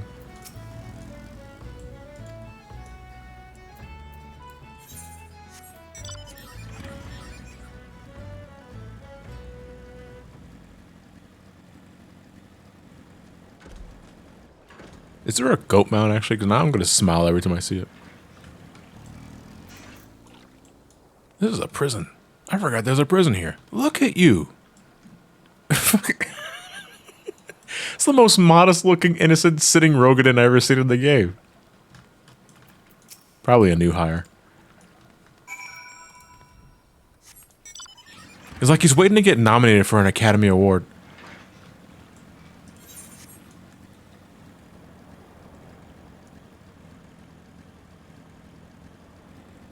Yeah, the Altgold mount. You're right about that. Yeah.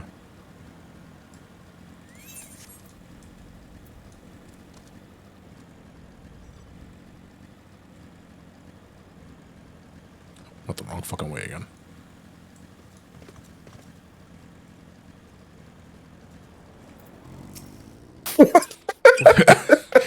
No, it's that I once... Hold on, what is it? It's that I once called the BBEG of a game a goat fucker, and it got flagged by Automat. Then I went into one who fucks goats, and it was good. Concluded Twitch makes no sense.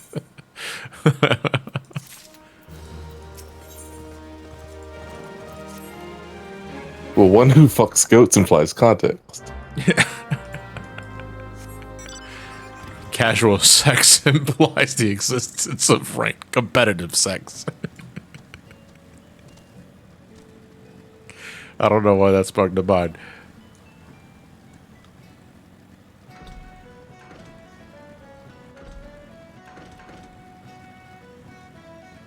Imagine smoking, but for sex. Yeah, what's uber sex? What's overused sex?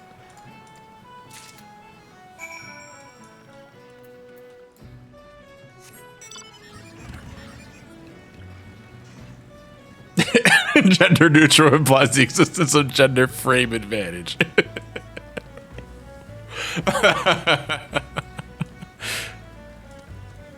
In Smash terms, I'm more of a gender F tilt.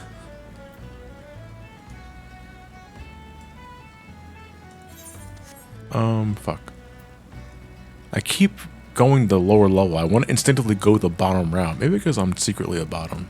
And her name was John Cena. Da, da, da, da. The gender Ariel.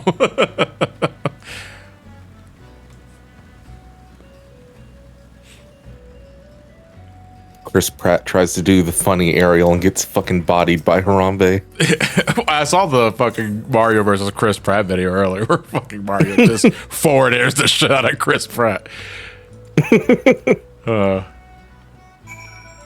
Also, Emily is German. We're talking about speaking different languages or speaking native languages, depending on your ethnicity. But like, Emily, can you speak German? Or are you just like English first? You never taught the language, some sort of shit. So you cannot speak German. Okay, so I'm assuming you just you're just German ethnicity, but you're not from Germany or some other shit, or you're not raised with like German parents or some other shit. Either way, Yeah.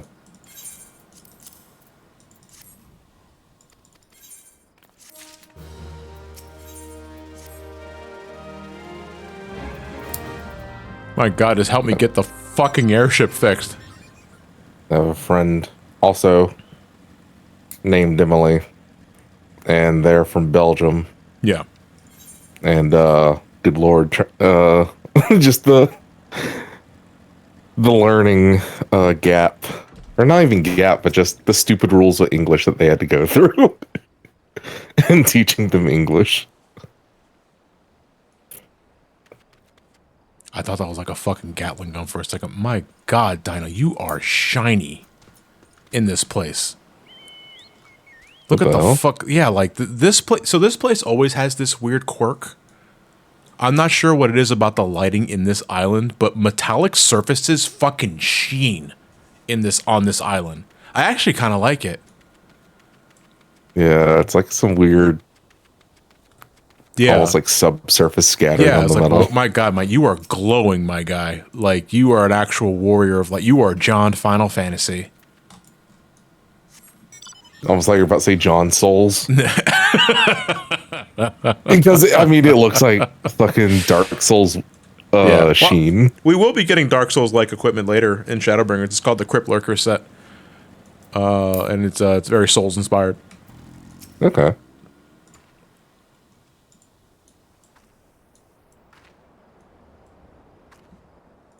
Sonic DX moment. That's a good way of putting it. Wait, that looks like that's something in German. What does that say, Lucid? Not Lucid mod Lucid, but Lucid crash test dummy first time in chat Lucid. What does that mean? I don't know what Zeigen Fieker? Is it go fucker? Is it go fucker in German? Or is it, it? yeah, I was gonna say, is it getting through German code fornicator? Okay.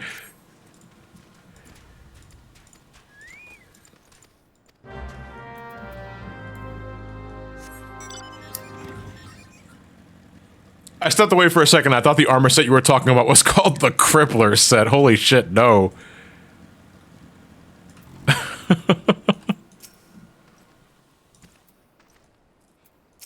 Yeah, we're kind of going crazy tonight on in the chat. I say tonight. It's not even fuck. I mean, it's just the evening over here soon.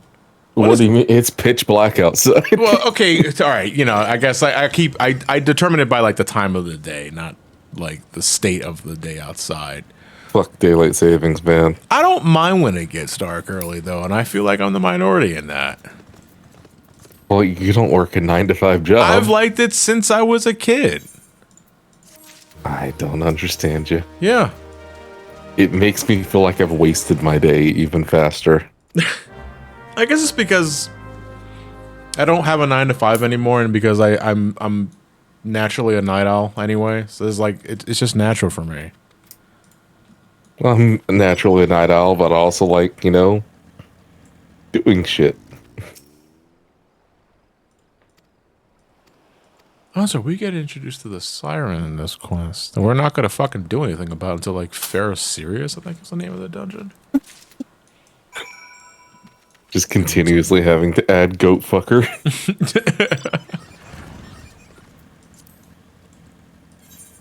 Oh, do I have any elixir? I don't. Okay. So there's a strange thing about this island. It's like the most random fucking thing about here. But if you scurry about and explore this area for a bit, I think it's on this island anyway. Actually, let's explore for a bit first. Wait a second. Is that why it's hitting it now? Why? It's treating it like a racial slur. Oh, man. Yeah, here it is. So, for some reason or another, there is just a random-ass magic pot here that, if you give him an elixir, I believe gives you a minion. The sun, I think it's like the sun thing minion or something like that.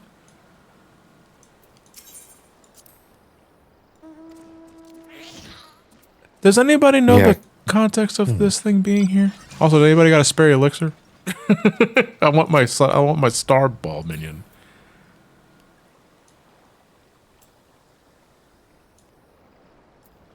Yeah, Because it gives only you, a few of these got added to the auto mod. Yeah. So if anybody want to hit me up with an elixir to give to the magic pot so I can get one of those minions, I'd greatly appreciate it. Bring two, because if you didn't get it yourself, you can get one yourself. Go buy your own. No, I want someone to give me an elixir. I got a hat.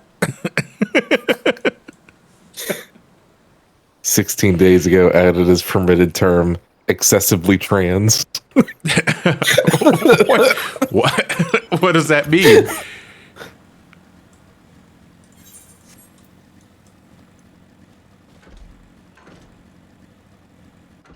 Added as permitted term, extremely gay. Yeah. Oh my god.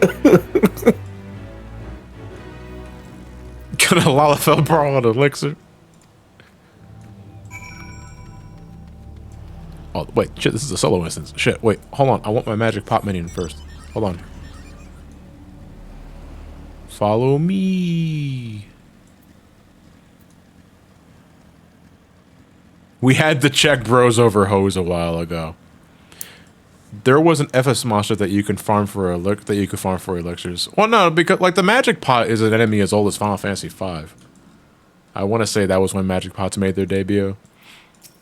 It's just like in the context of this game, this Magic Pot being here on this island that gives you this minion when you give them an elixir is really fucking random.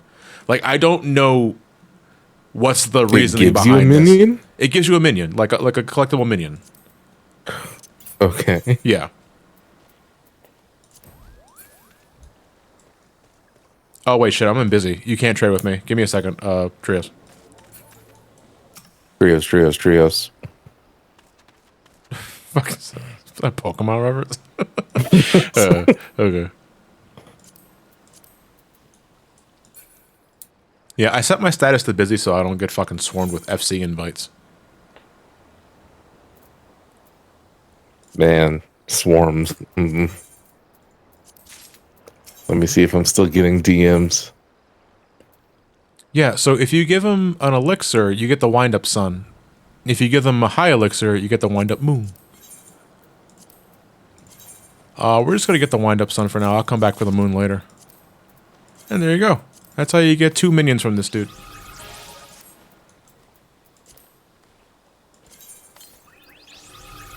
Okay, Oh, now it looks like I Trios finally never got stopped getting DMs.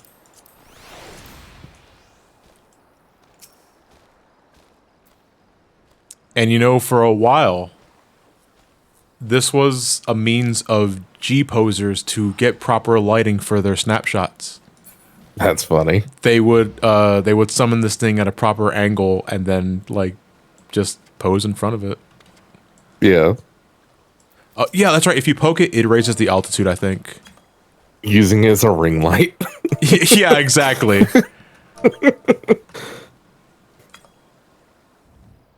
Oh. Like you just hear the I think I broke it.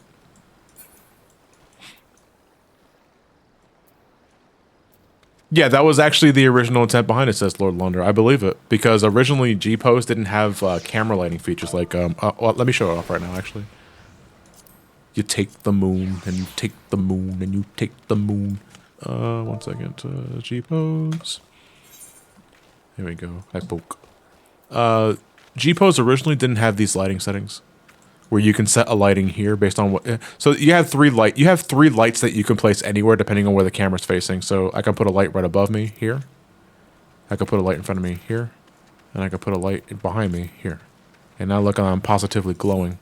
You wouldn't even know it's dark outside.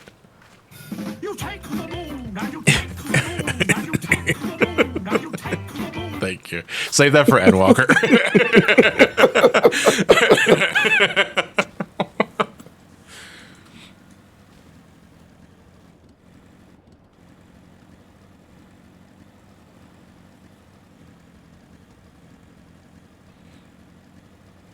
Where did the moon go? All right, time for another solo player instance.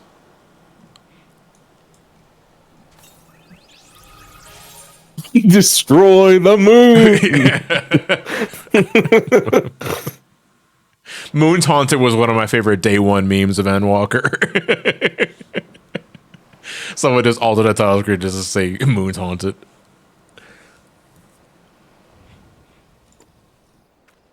We're waiting. I forgot what we were waiting for. Are we waiting for the siren? Uh-oh.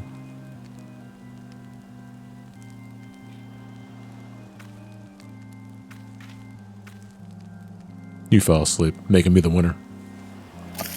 Probably listens to fucking stepdad ASMR.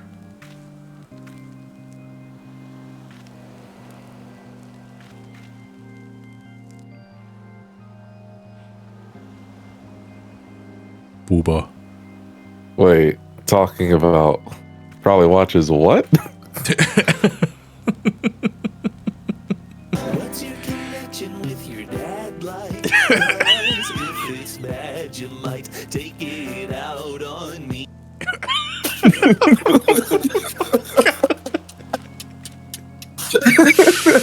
What a fucking song to play when you're beating up the siren.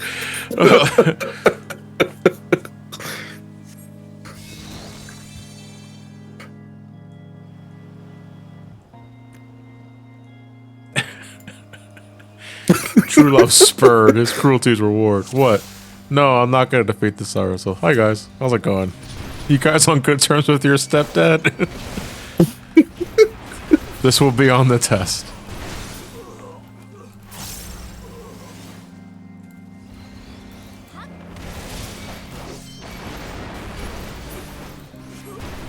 Fucking, she sings in rhymes, I think, and all I can think now is Gruntilda with a gat. Rat-a-tat-tat.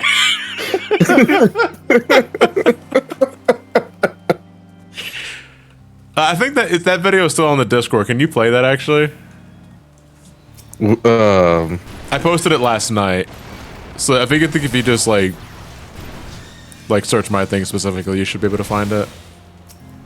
Yeah, here we go. For context, this is Gruntilda from Banjo-Kazooie with a shotgun, and she's still... Yeah, there you go. Barreled gun. I'll blast you both into the sun. No time to run or dodge or duck. My gun will surely leave you fucked. Grunty's out. I'm ready to kill. You'll never afford the hospital bill. This shotgun has a mighty kick. Try and stop me now, you prick. My favorite is Grunty's out. I'm about to kill. You'll never afford the hospital bill. It's like, fuck, man. Now I'm sad. I was laughing and now I'm cringing. Now it hits close to home. Yeah. That does more damage than any fucking shotgun. I mean, the shotgun still hurts, to be fair. But the shotgun's a one-time thing. This is a 4-year bill. Yeah, medical bill fucks me for life.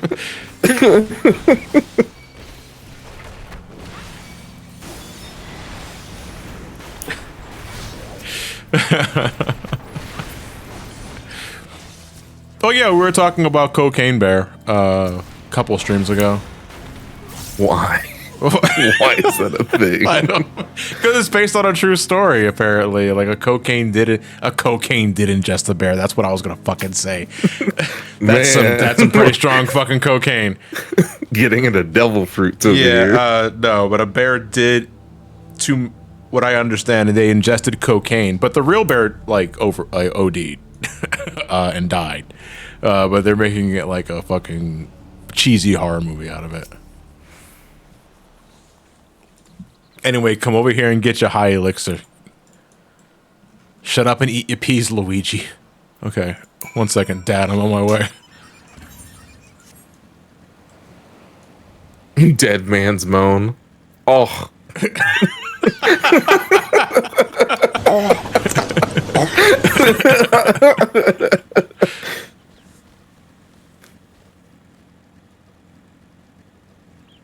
Eat your hamburger, Apollo. Fucking love that. Eat your hamburgers, Apollo. Thank you, Trios.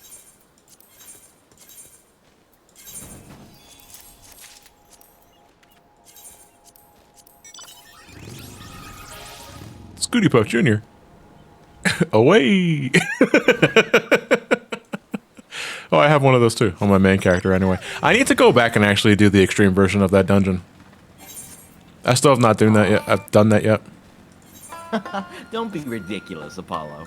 Now come, and let's all enjoy a traditional American meal around the traditional American kotatsu. Eat your hamburgers, Apollo.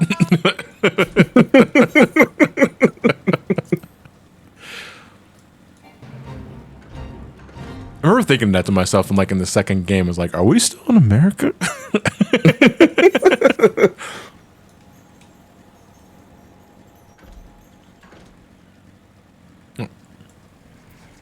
Hey, David, with a Y. What? David with a Y. That's okay. It's either David or David. Like you just got David. Divide. Or divide, yeah, it could be divide. Wait, what am I doing? Why am I teleporting? The boat's right here. Fuck, man, I'm complacent.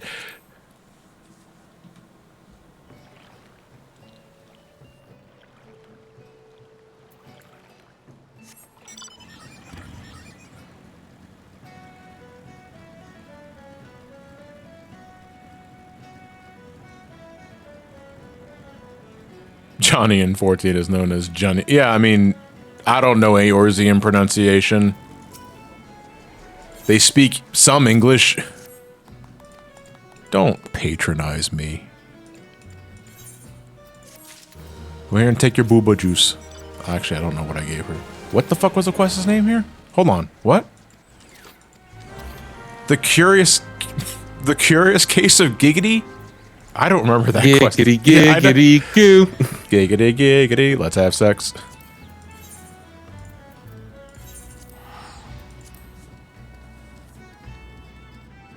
But before that, you know, I kind of gotta know. Check connection with your dad like guys. He set the standard of what you expect from men.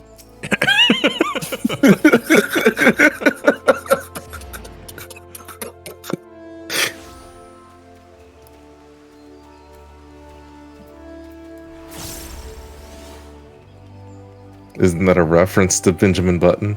The Is it? Curious Case of, well, yeah, the Curious Case of Benjamin Button is the name, but like Giggity? I'm trying to remember, is Giggity a person in this? Or is Koji Fox just having too much fucking fun with the translation again? Are you familiar with OG Fox? thing? So we gotta fight Spring. My theory is that this so Giggity is the name of a Spriggan. In the context of this game, Spriggan are these little like demonic bunny creatures.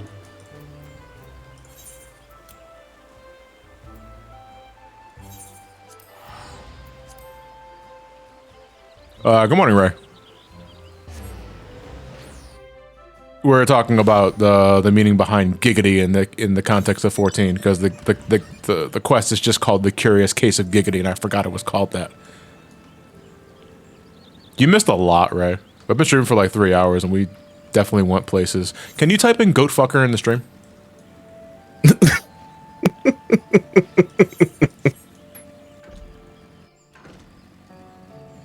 Hey, he didn't get caught. Progress. Oh yeah, he's also a mod. No. He's a mod, but didn't you get caught by it, Lucid? Oh fuck, no. That was a different Lucid. Oh no! Autobots go crazy with goat fucking.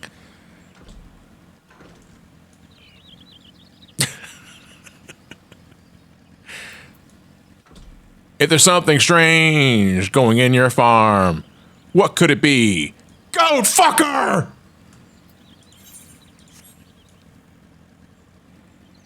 Let's see.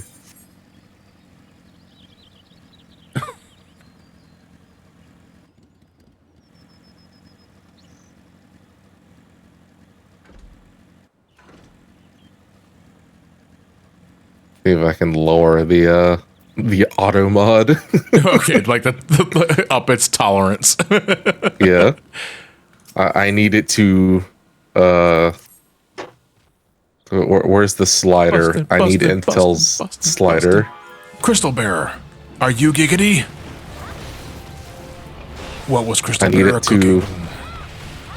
I need it to allow more negative comments on race, ethnicity, or religion. As you do. There we go. Alright, let us go back to fucking Gridania, I guess. God, that reminds me of Intel's racism slider. What? What does that mean? What do you mean by that? Let me post it in the Discord, and I'll put in images for stream because it's just one of those. What the hell? Racism slider. Yeah, the racism slider. Here you go. I put the racism slider in there for you. Fuck. Hold on, I gotta take a look at this. 1 second. Where'd you post it at? And images for stream. Images for stream. Okay. What the fuck?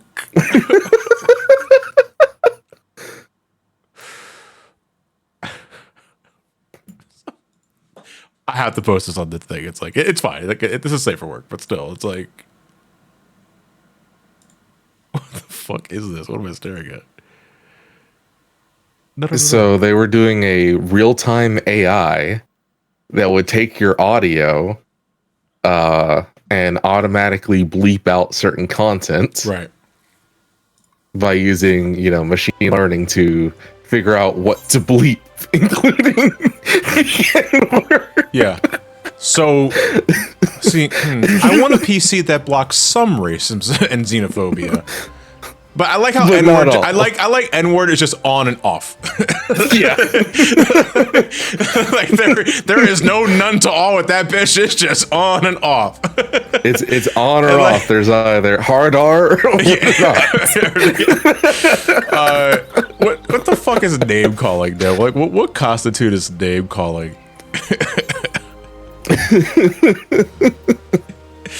All right, hold on, let me get rid of that. The N-word is binary. Is this White Castle's newest burger? No, it was so funny when they brought that up on stream. Fuck, I only want to block some xenophobia. It depends on who's being called out. Intel's dystopian anti-harassment AI lets users opt in for some racism. Holy shit.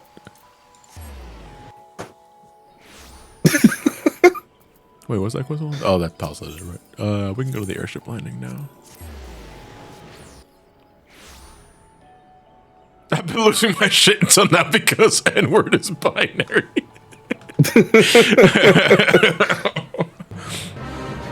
Hey, so let's start us. Thank you for the raid party of 4. What's your tolerance to, what's your level of on the slider for racism and xenophobia on your Windows machine?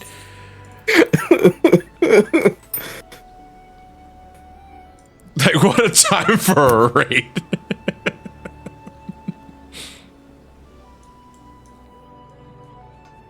Oh god, okay, here we go. Intel is just I don't know. Hold on, let me give you some context, Celeste. Because Jason gave me this image earlier to show for the stream. Intel makes things so confusing. Yeah, so man. like again, can you elaborate on this one more time? This was an actual thing. Yeah, so it's an AI that allows you to, so like it filters the audio.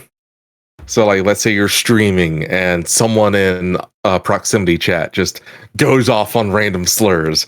It will automatically block those slurs as they're being said through AI.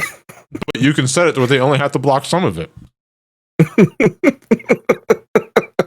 So if you still want the authentic Modern Warfare 2 experience and have a 12-year-old say the N-word, you can. John, please put it away. I have to work on the sliding racism scales, making me lose my shit.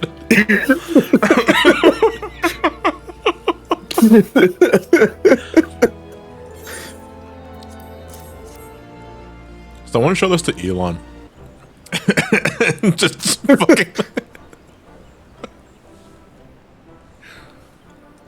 Don't do that. No, actually don't do that. He'll take it for himself and say me claim I invented the racism slider. Not only that, but he'll try to use it as an excuse to let Kanye back on the platform. That's oh my god. Like Jesus Christ. We're not gonna delve too deep into that, but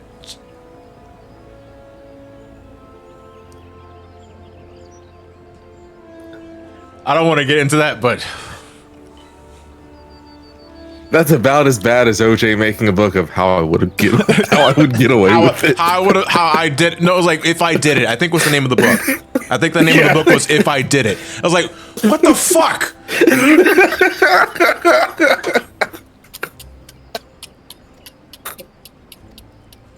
Like what the shit, man?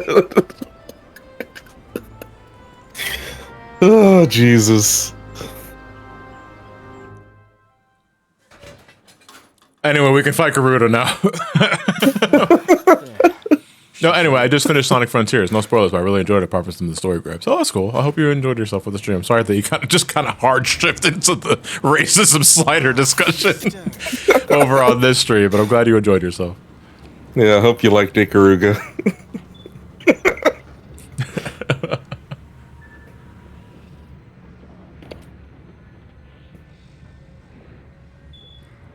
Get your hands off me.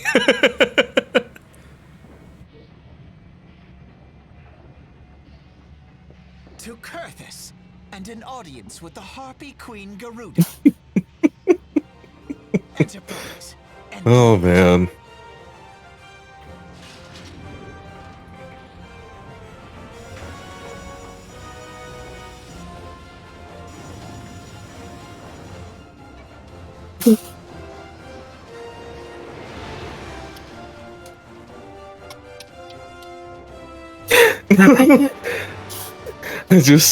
I had a horrible thought.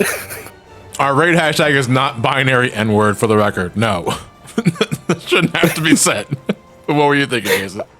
I just did a very horrible thought. Okay, you remember whenever, I think it was like Red Skull used the fucking crystal to rewrite Captain America? Which one? To where he was like a Hydra soldier? Hydra soldier, something. Whatever. Yeah. Yeah, where we got the infamous Hail Hydra line. Oh, yeah. Captain America, that version of Captain America going on Jameson's podcast. Oh my god. Hydra did nothing wrong. Like wearing a fucking ski mask. Like, what is that? What is that fucking shit you have on your head?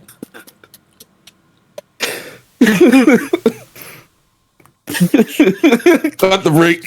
How long have I worn these? Oh boy.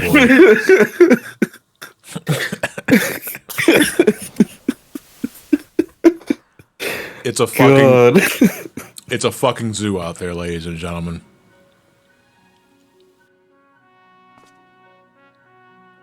Yeah, see, Sid was always naturally white-haired. I fancied myself a trendsetter in my younger days. Yeah. Which I do wonder if they're going to keep with how they're doing Jameson in the Spider-Man games on console. Well, I mean, you can just still just say that he's like your everyday generic crackpot theorist. I know like the basis is supposed to be Alex Jones, but at that point you can get. But Alex Jones is not like the only Alex Jones of Alex Jones. You know what I mean? Yeah. He's just the most famous one or infamous. Yeah. So I don't think they changed that. See Jameson talking about how he's going to impregnate people with his spider babies and shit. It's like, oh god. This is an actual comic though. That did happen with one version of Peter. Had his father not done the same?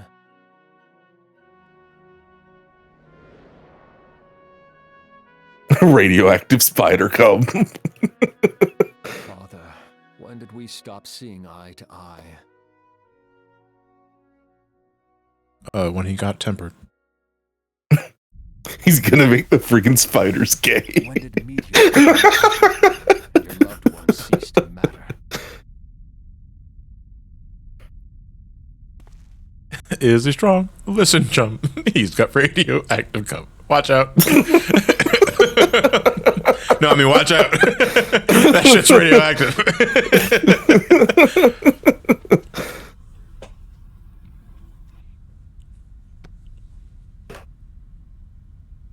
You abandoned us all, but he was there for me, Father. There for me when you were not. And he looked really cool. Though he proved no better in the end. Gaius was just another man. By the way, remember Gaius? I think this is like the second time we've seen Gaius in MSQ, outside of the fucking like introduction with the FMV cutscene.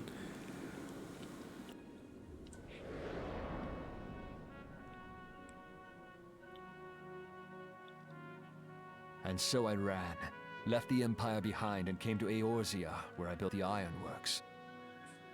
Do you think Peter Parker did like doggy style that night, or was like missionary position?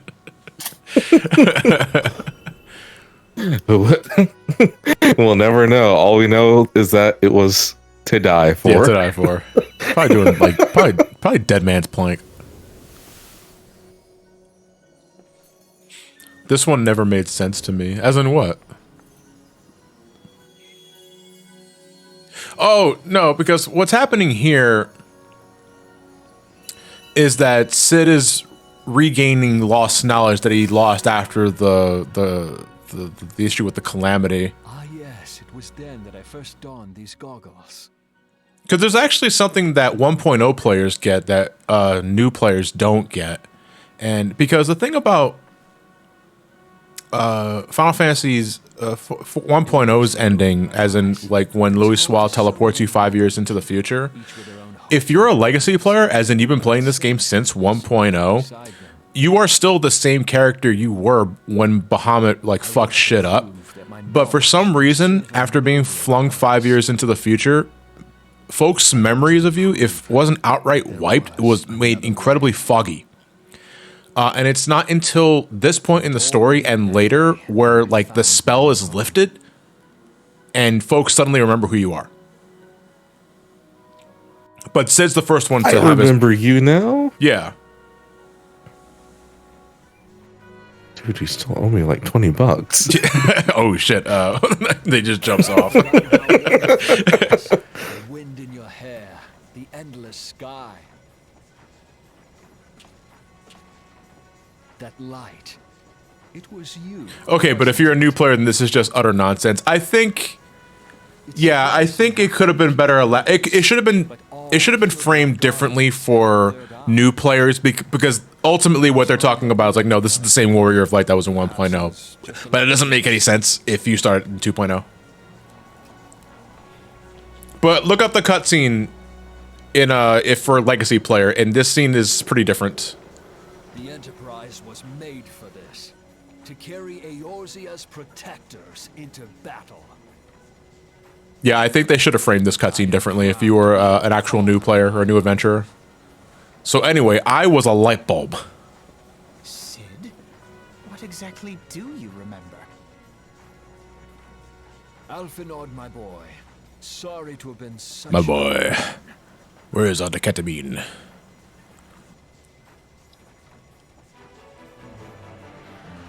I remember everything. Are there any cutscenes outside of 2.x that are different for legacy players? I saw the video with the ones in it. No, I think Realm Reborn is the only one that does things different for legacy players. It would be rude to keep Garuda. Oh fuck, I gotta add that come to the come collection. Come. It was echo on that last one.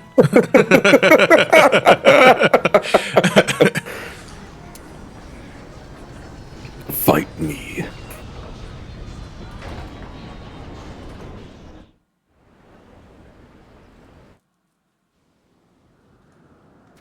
Come Guardian. He also says submit Come to. Guardian. He also says submit to. So you can't like, dude, Sora's only like 13 years old. All right, Garuda is now available.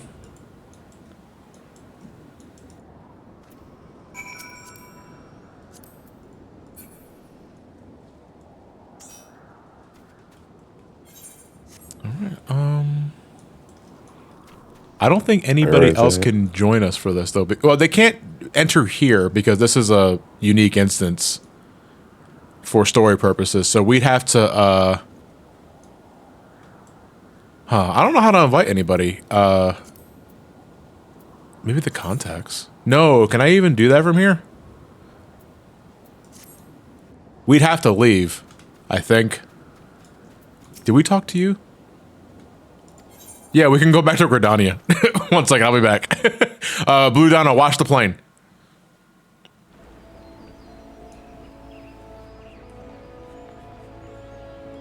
Party finder with a code. Oh yeah, you know, I didn't think about doing that. All right, so we'll do it this way. I'll make a party finder. Make a private party finder. Let me see, trial, Howling Eye. Yeah, there we go. Let me see, form a private party. And the digit for this one, don't tell anybody this.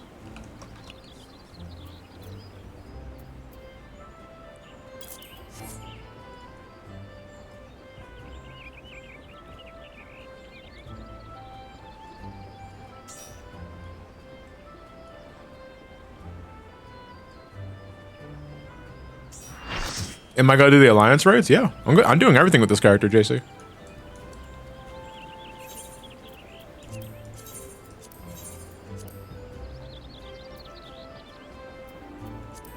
All right, let's go smack a bird. I am coming. Let them come. Okay, Optimus, whatever you say.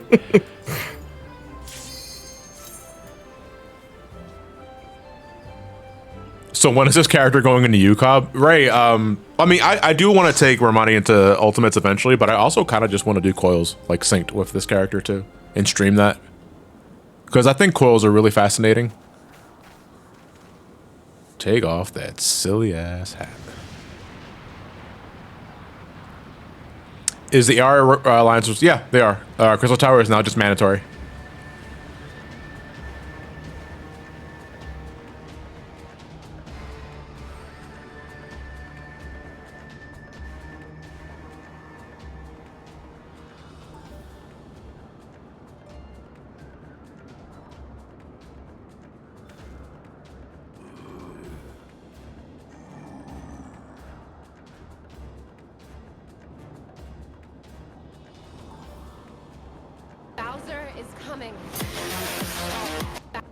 Fuck, man, I was eating.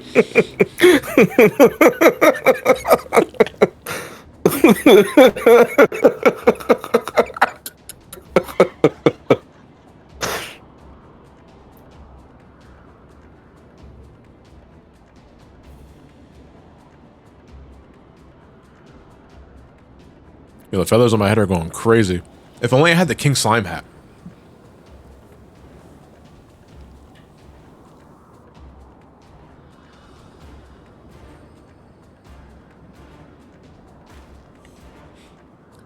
Yeah, I'm good. I plan on doing the coils with this character. Like, ideally, I want to do coils synced. Not necessarily minimum idol level, but I do want to do it synced. Because the binding coils of Bahamut are, to me, like, even today, still really fucking fascinating battles. That'll kick your shit in, but they're really cool.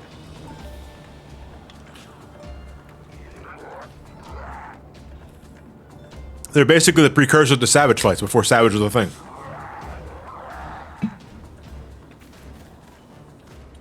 Yeah, I did see Garuda from 16.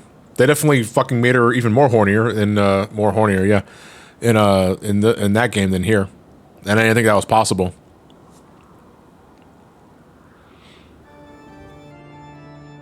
Then Savage happened and nearly broke the game again. Yeah, and it's like, okay, we're never gonna do this again. Anyway, here's Gordius.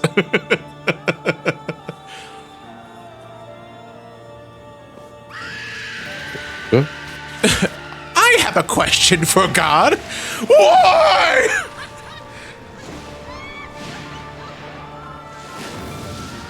Oh, that's not that bad. Yeah, her scrims are absolutely stock.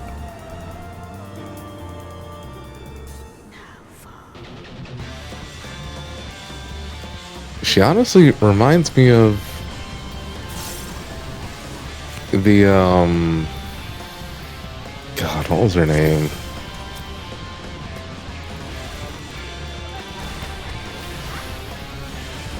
Was it like Ragyo Kiryuin or something like that? The main big bad at the end of Kill la Kill. Oh, I didn't watch it that far. I don't know.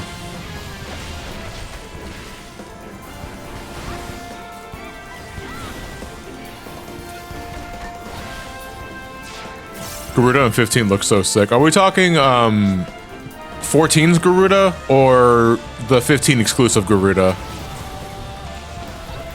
Because I actually really liked that they crossed over and, you know, 15 got the 14 Garuda fight. And it was really cool seeing Garuda with proper animations and voice acting.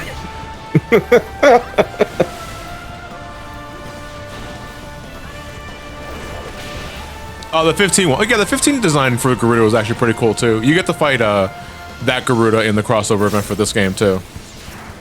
Do you fight them in the valley? No, you fight them here actually. Oh, shame. What's the valley? Garuda Valley. Oh, the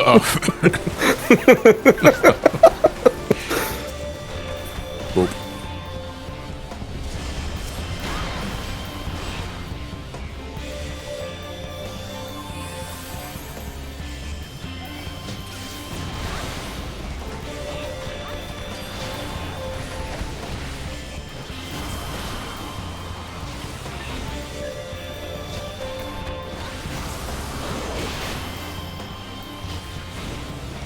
Almost done. Almost done.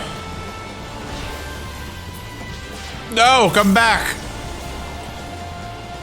Gotta take away your fucking knee privileges.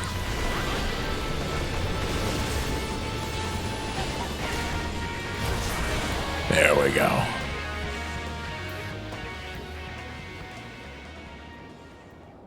Yeah, it looks like you just had a fucking bad night at Starbucks. How are you feeling, by the way? Did it pass finally? Yeah, finally. After like literally the next day. Man, Ruined my whole damn day.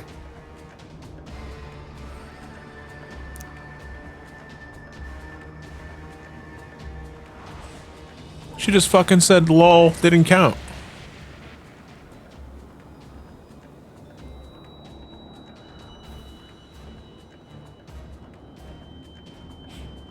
She's being empowered by those fucks' prayers. Why didn't we knock out the ads first, actually, now that I think about it? Because normally we have to knock everybody else out first.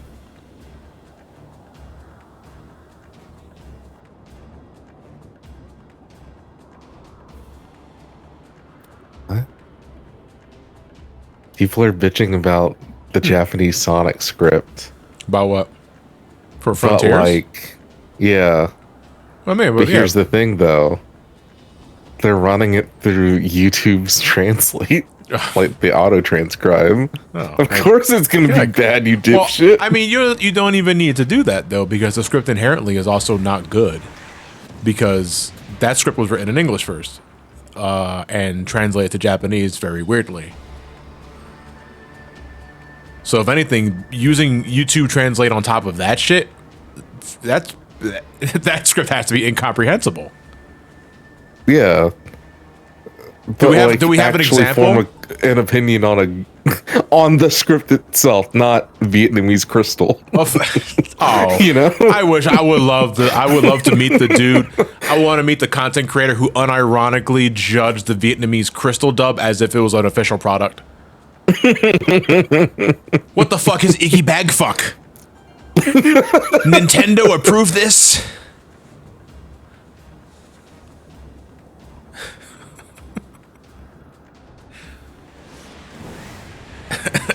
Elf monster in all caps, yeah.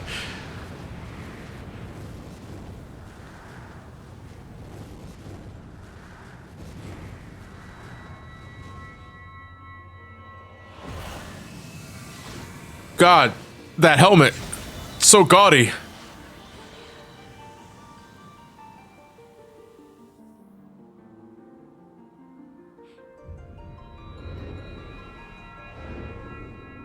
Then she fucking fell backwards like I just got to my favorite track on a song, like a playlist. Like you just enter that state of bliss. I found a rock. It's green.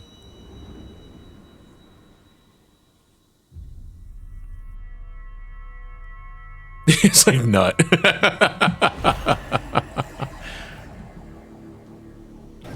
I thought I had the button already. Yeah, there we go. That's our last crystal!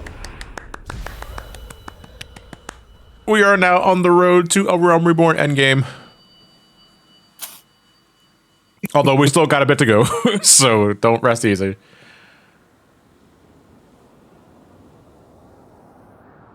What are you? What have you done to me? The silly boy in the hat.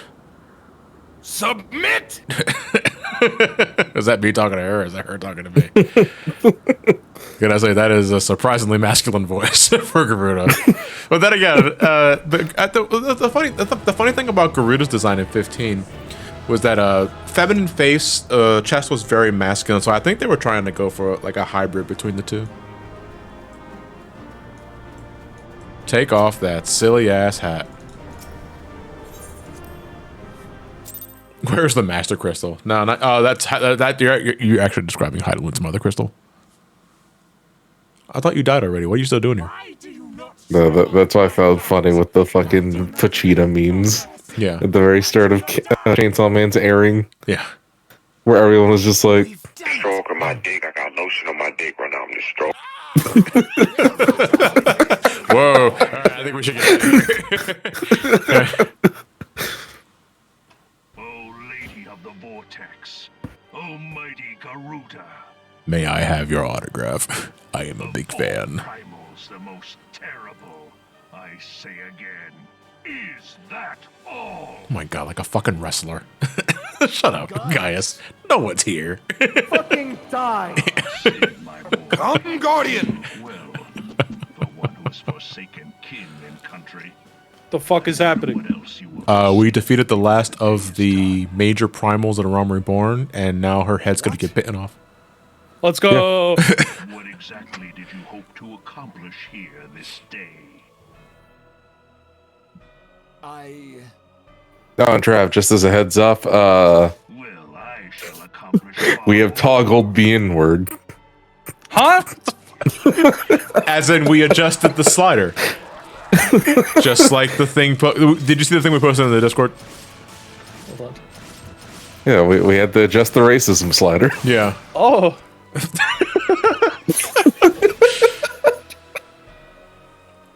Yeah, Gaius is Richard Epcar. Is that all? Is that all?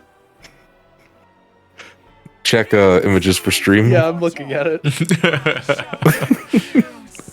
That was This is something an that old Intel was thing, right? doing. Or is this... Yeah. Oh, I didn't notice the N-word toggle. Yeah. How do you not? That's like the largest thing on that fucking picture. I just saw the toggle and I didn't think anything of it. I didn't see what it was for. Do you remember when Joseph Joestar came in and just shot bird people with his handgun? Like his literal handgun? Yeah, that was last year from Intel. Okay. And then they decided not to go with it after the backlash. Oh, okay. I didn't know that part. I thought they were still going with it. I'm not owned. I'm not owned. As I say, as I continue to be owned. I'm not owned. She cannot mean to.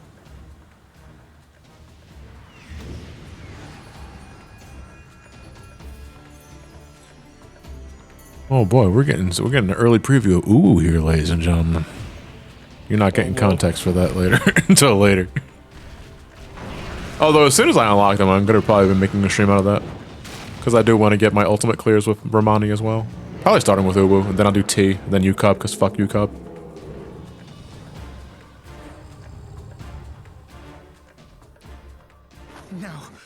No, this is all wrong. I'm not. Stop gawping, boy. I'm We not must weak. run. I am not weak. Sounds like Alphados saying that, running away like a bitch. Oh yeah, we also gotta do DSR too. Surrender yourselves unto me. I would feast upon your ether. None shall stand against the wind. Holy Get comfortable. shit, I just This looked back and got yes. a face full of bird titties. Yeah, this cutscene's pretty long actually, so get comfortable. Okay. Because we are setting up the end game for Realm Reborn, even though we're probably not gonna finish the game until the next session.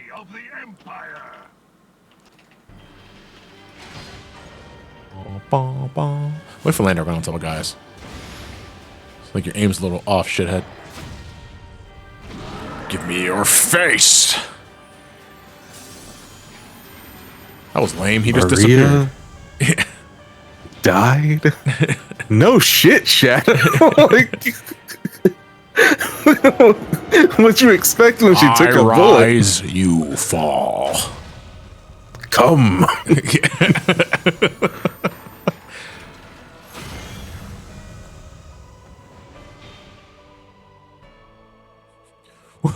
Oh shit! Delicious chimkin for the ultimate weapon. Now, look on their ultimate weapon, Icon, and despair. Me? Gangaka? Me? Garuda. Should just fly now. Oh, fuck!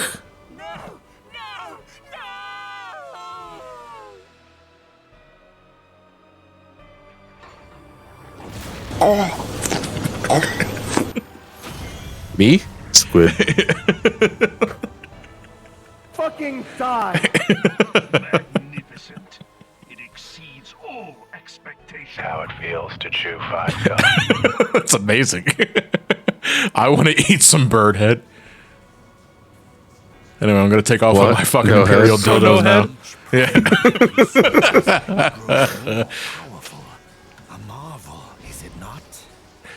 Also, there are no safety rails in this thing, and I am terrified beyond all belief. Oh god, have either of you played Spider-Man Web of Shadows? No, I've not. Nah. I know the story.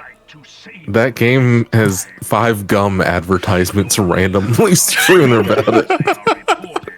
Like, okay. Where else are we gonna get the budget from? Your skills are impressive, but they will not be enough. God damn it, Activision. Yeah. But that game, it's funny. It takes the funniest of I'm gonna die. But that's almost every right. cutscene. There's like one where Peter's fighting Black Cat, and he accidentally like kicks her off a building. Oh, Jesus. And and there's QTE events like every step of the way. Fail the QTE event of like rushing over to her. He just looks over the railing and sees her down on the ground. Or you jump off and you know, he does the dive, the dive bomb to catch her midair. Yeah. And you can fail the QTE event to stop yourself so they both splat on the ground. The Alliance's attention. We heard no whispers, saw no signs. It's really stupid and I love it. And like this is also the same game where if you choose, since there's a morality system, Wolverine gets a venom racism symbiote. xenophobia slider, you mean? Yes. Anyway, You become racist against non-symbiotes. But if you choose like the evil path for Peter during the Wolverine fight, after Wolverine gets infected with the venom symbiote, he subdues Wolverine not by taking the symbiote off him or anything like that. He subdues him by ripping him in half. Fucking hell, Jesus! Wait, what? How does that work with the adamantium? Let us make for Vesper Bay. We shall rebuild the Scions. Bet. All is not yet lost, my friend. For we bear And Wolverine's just mildly annoyed. from the darkness.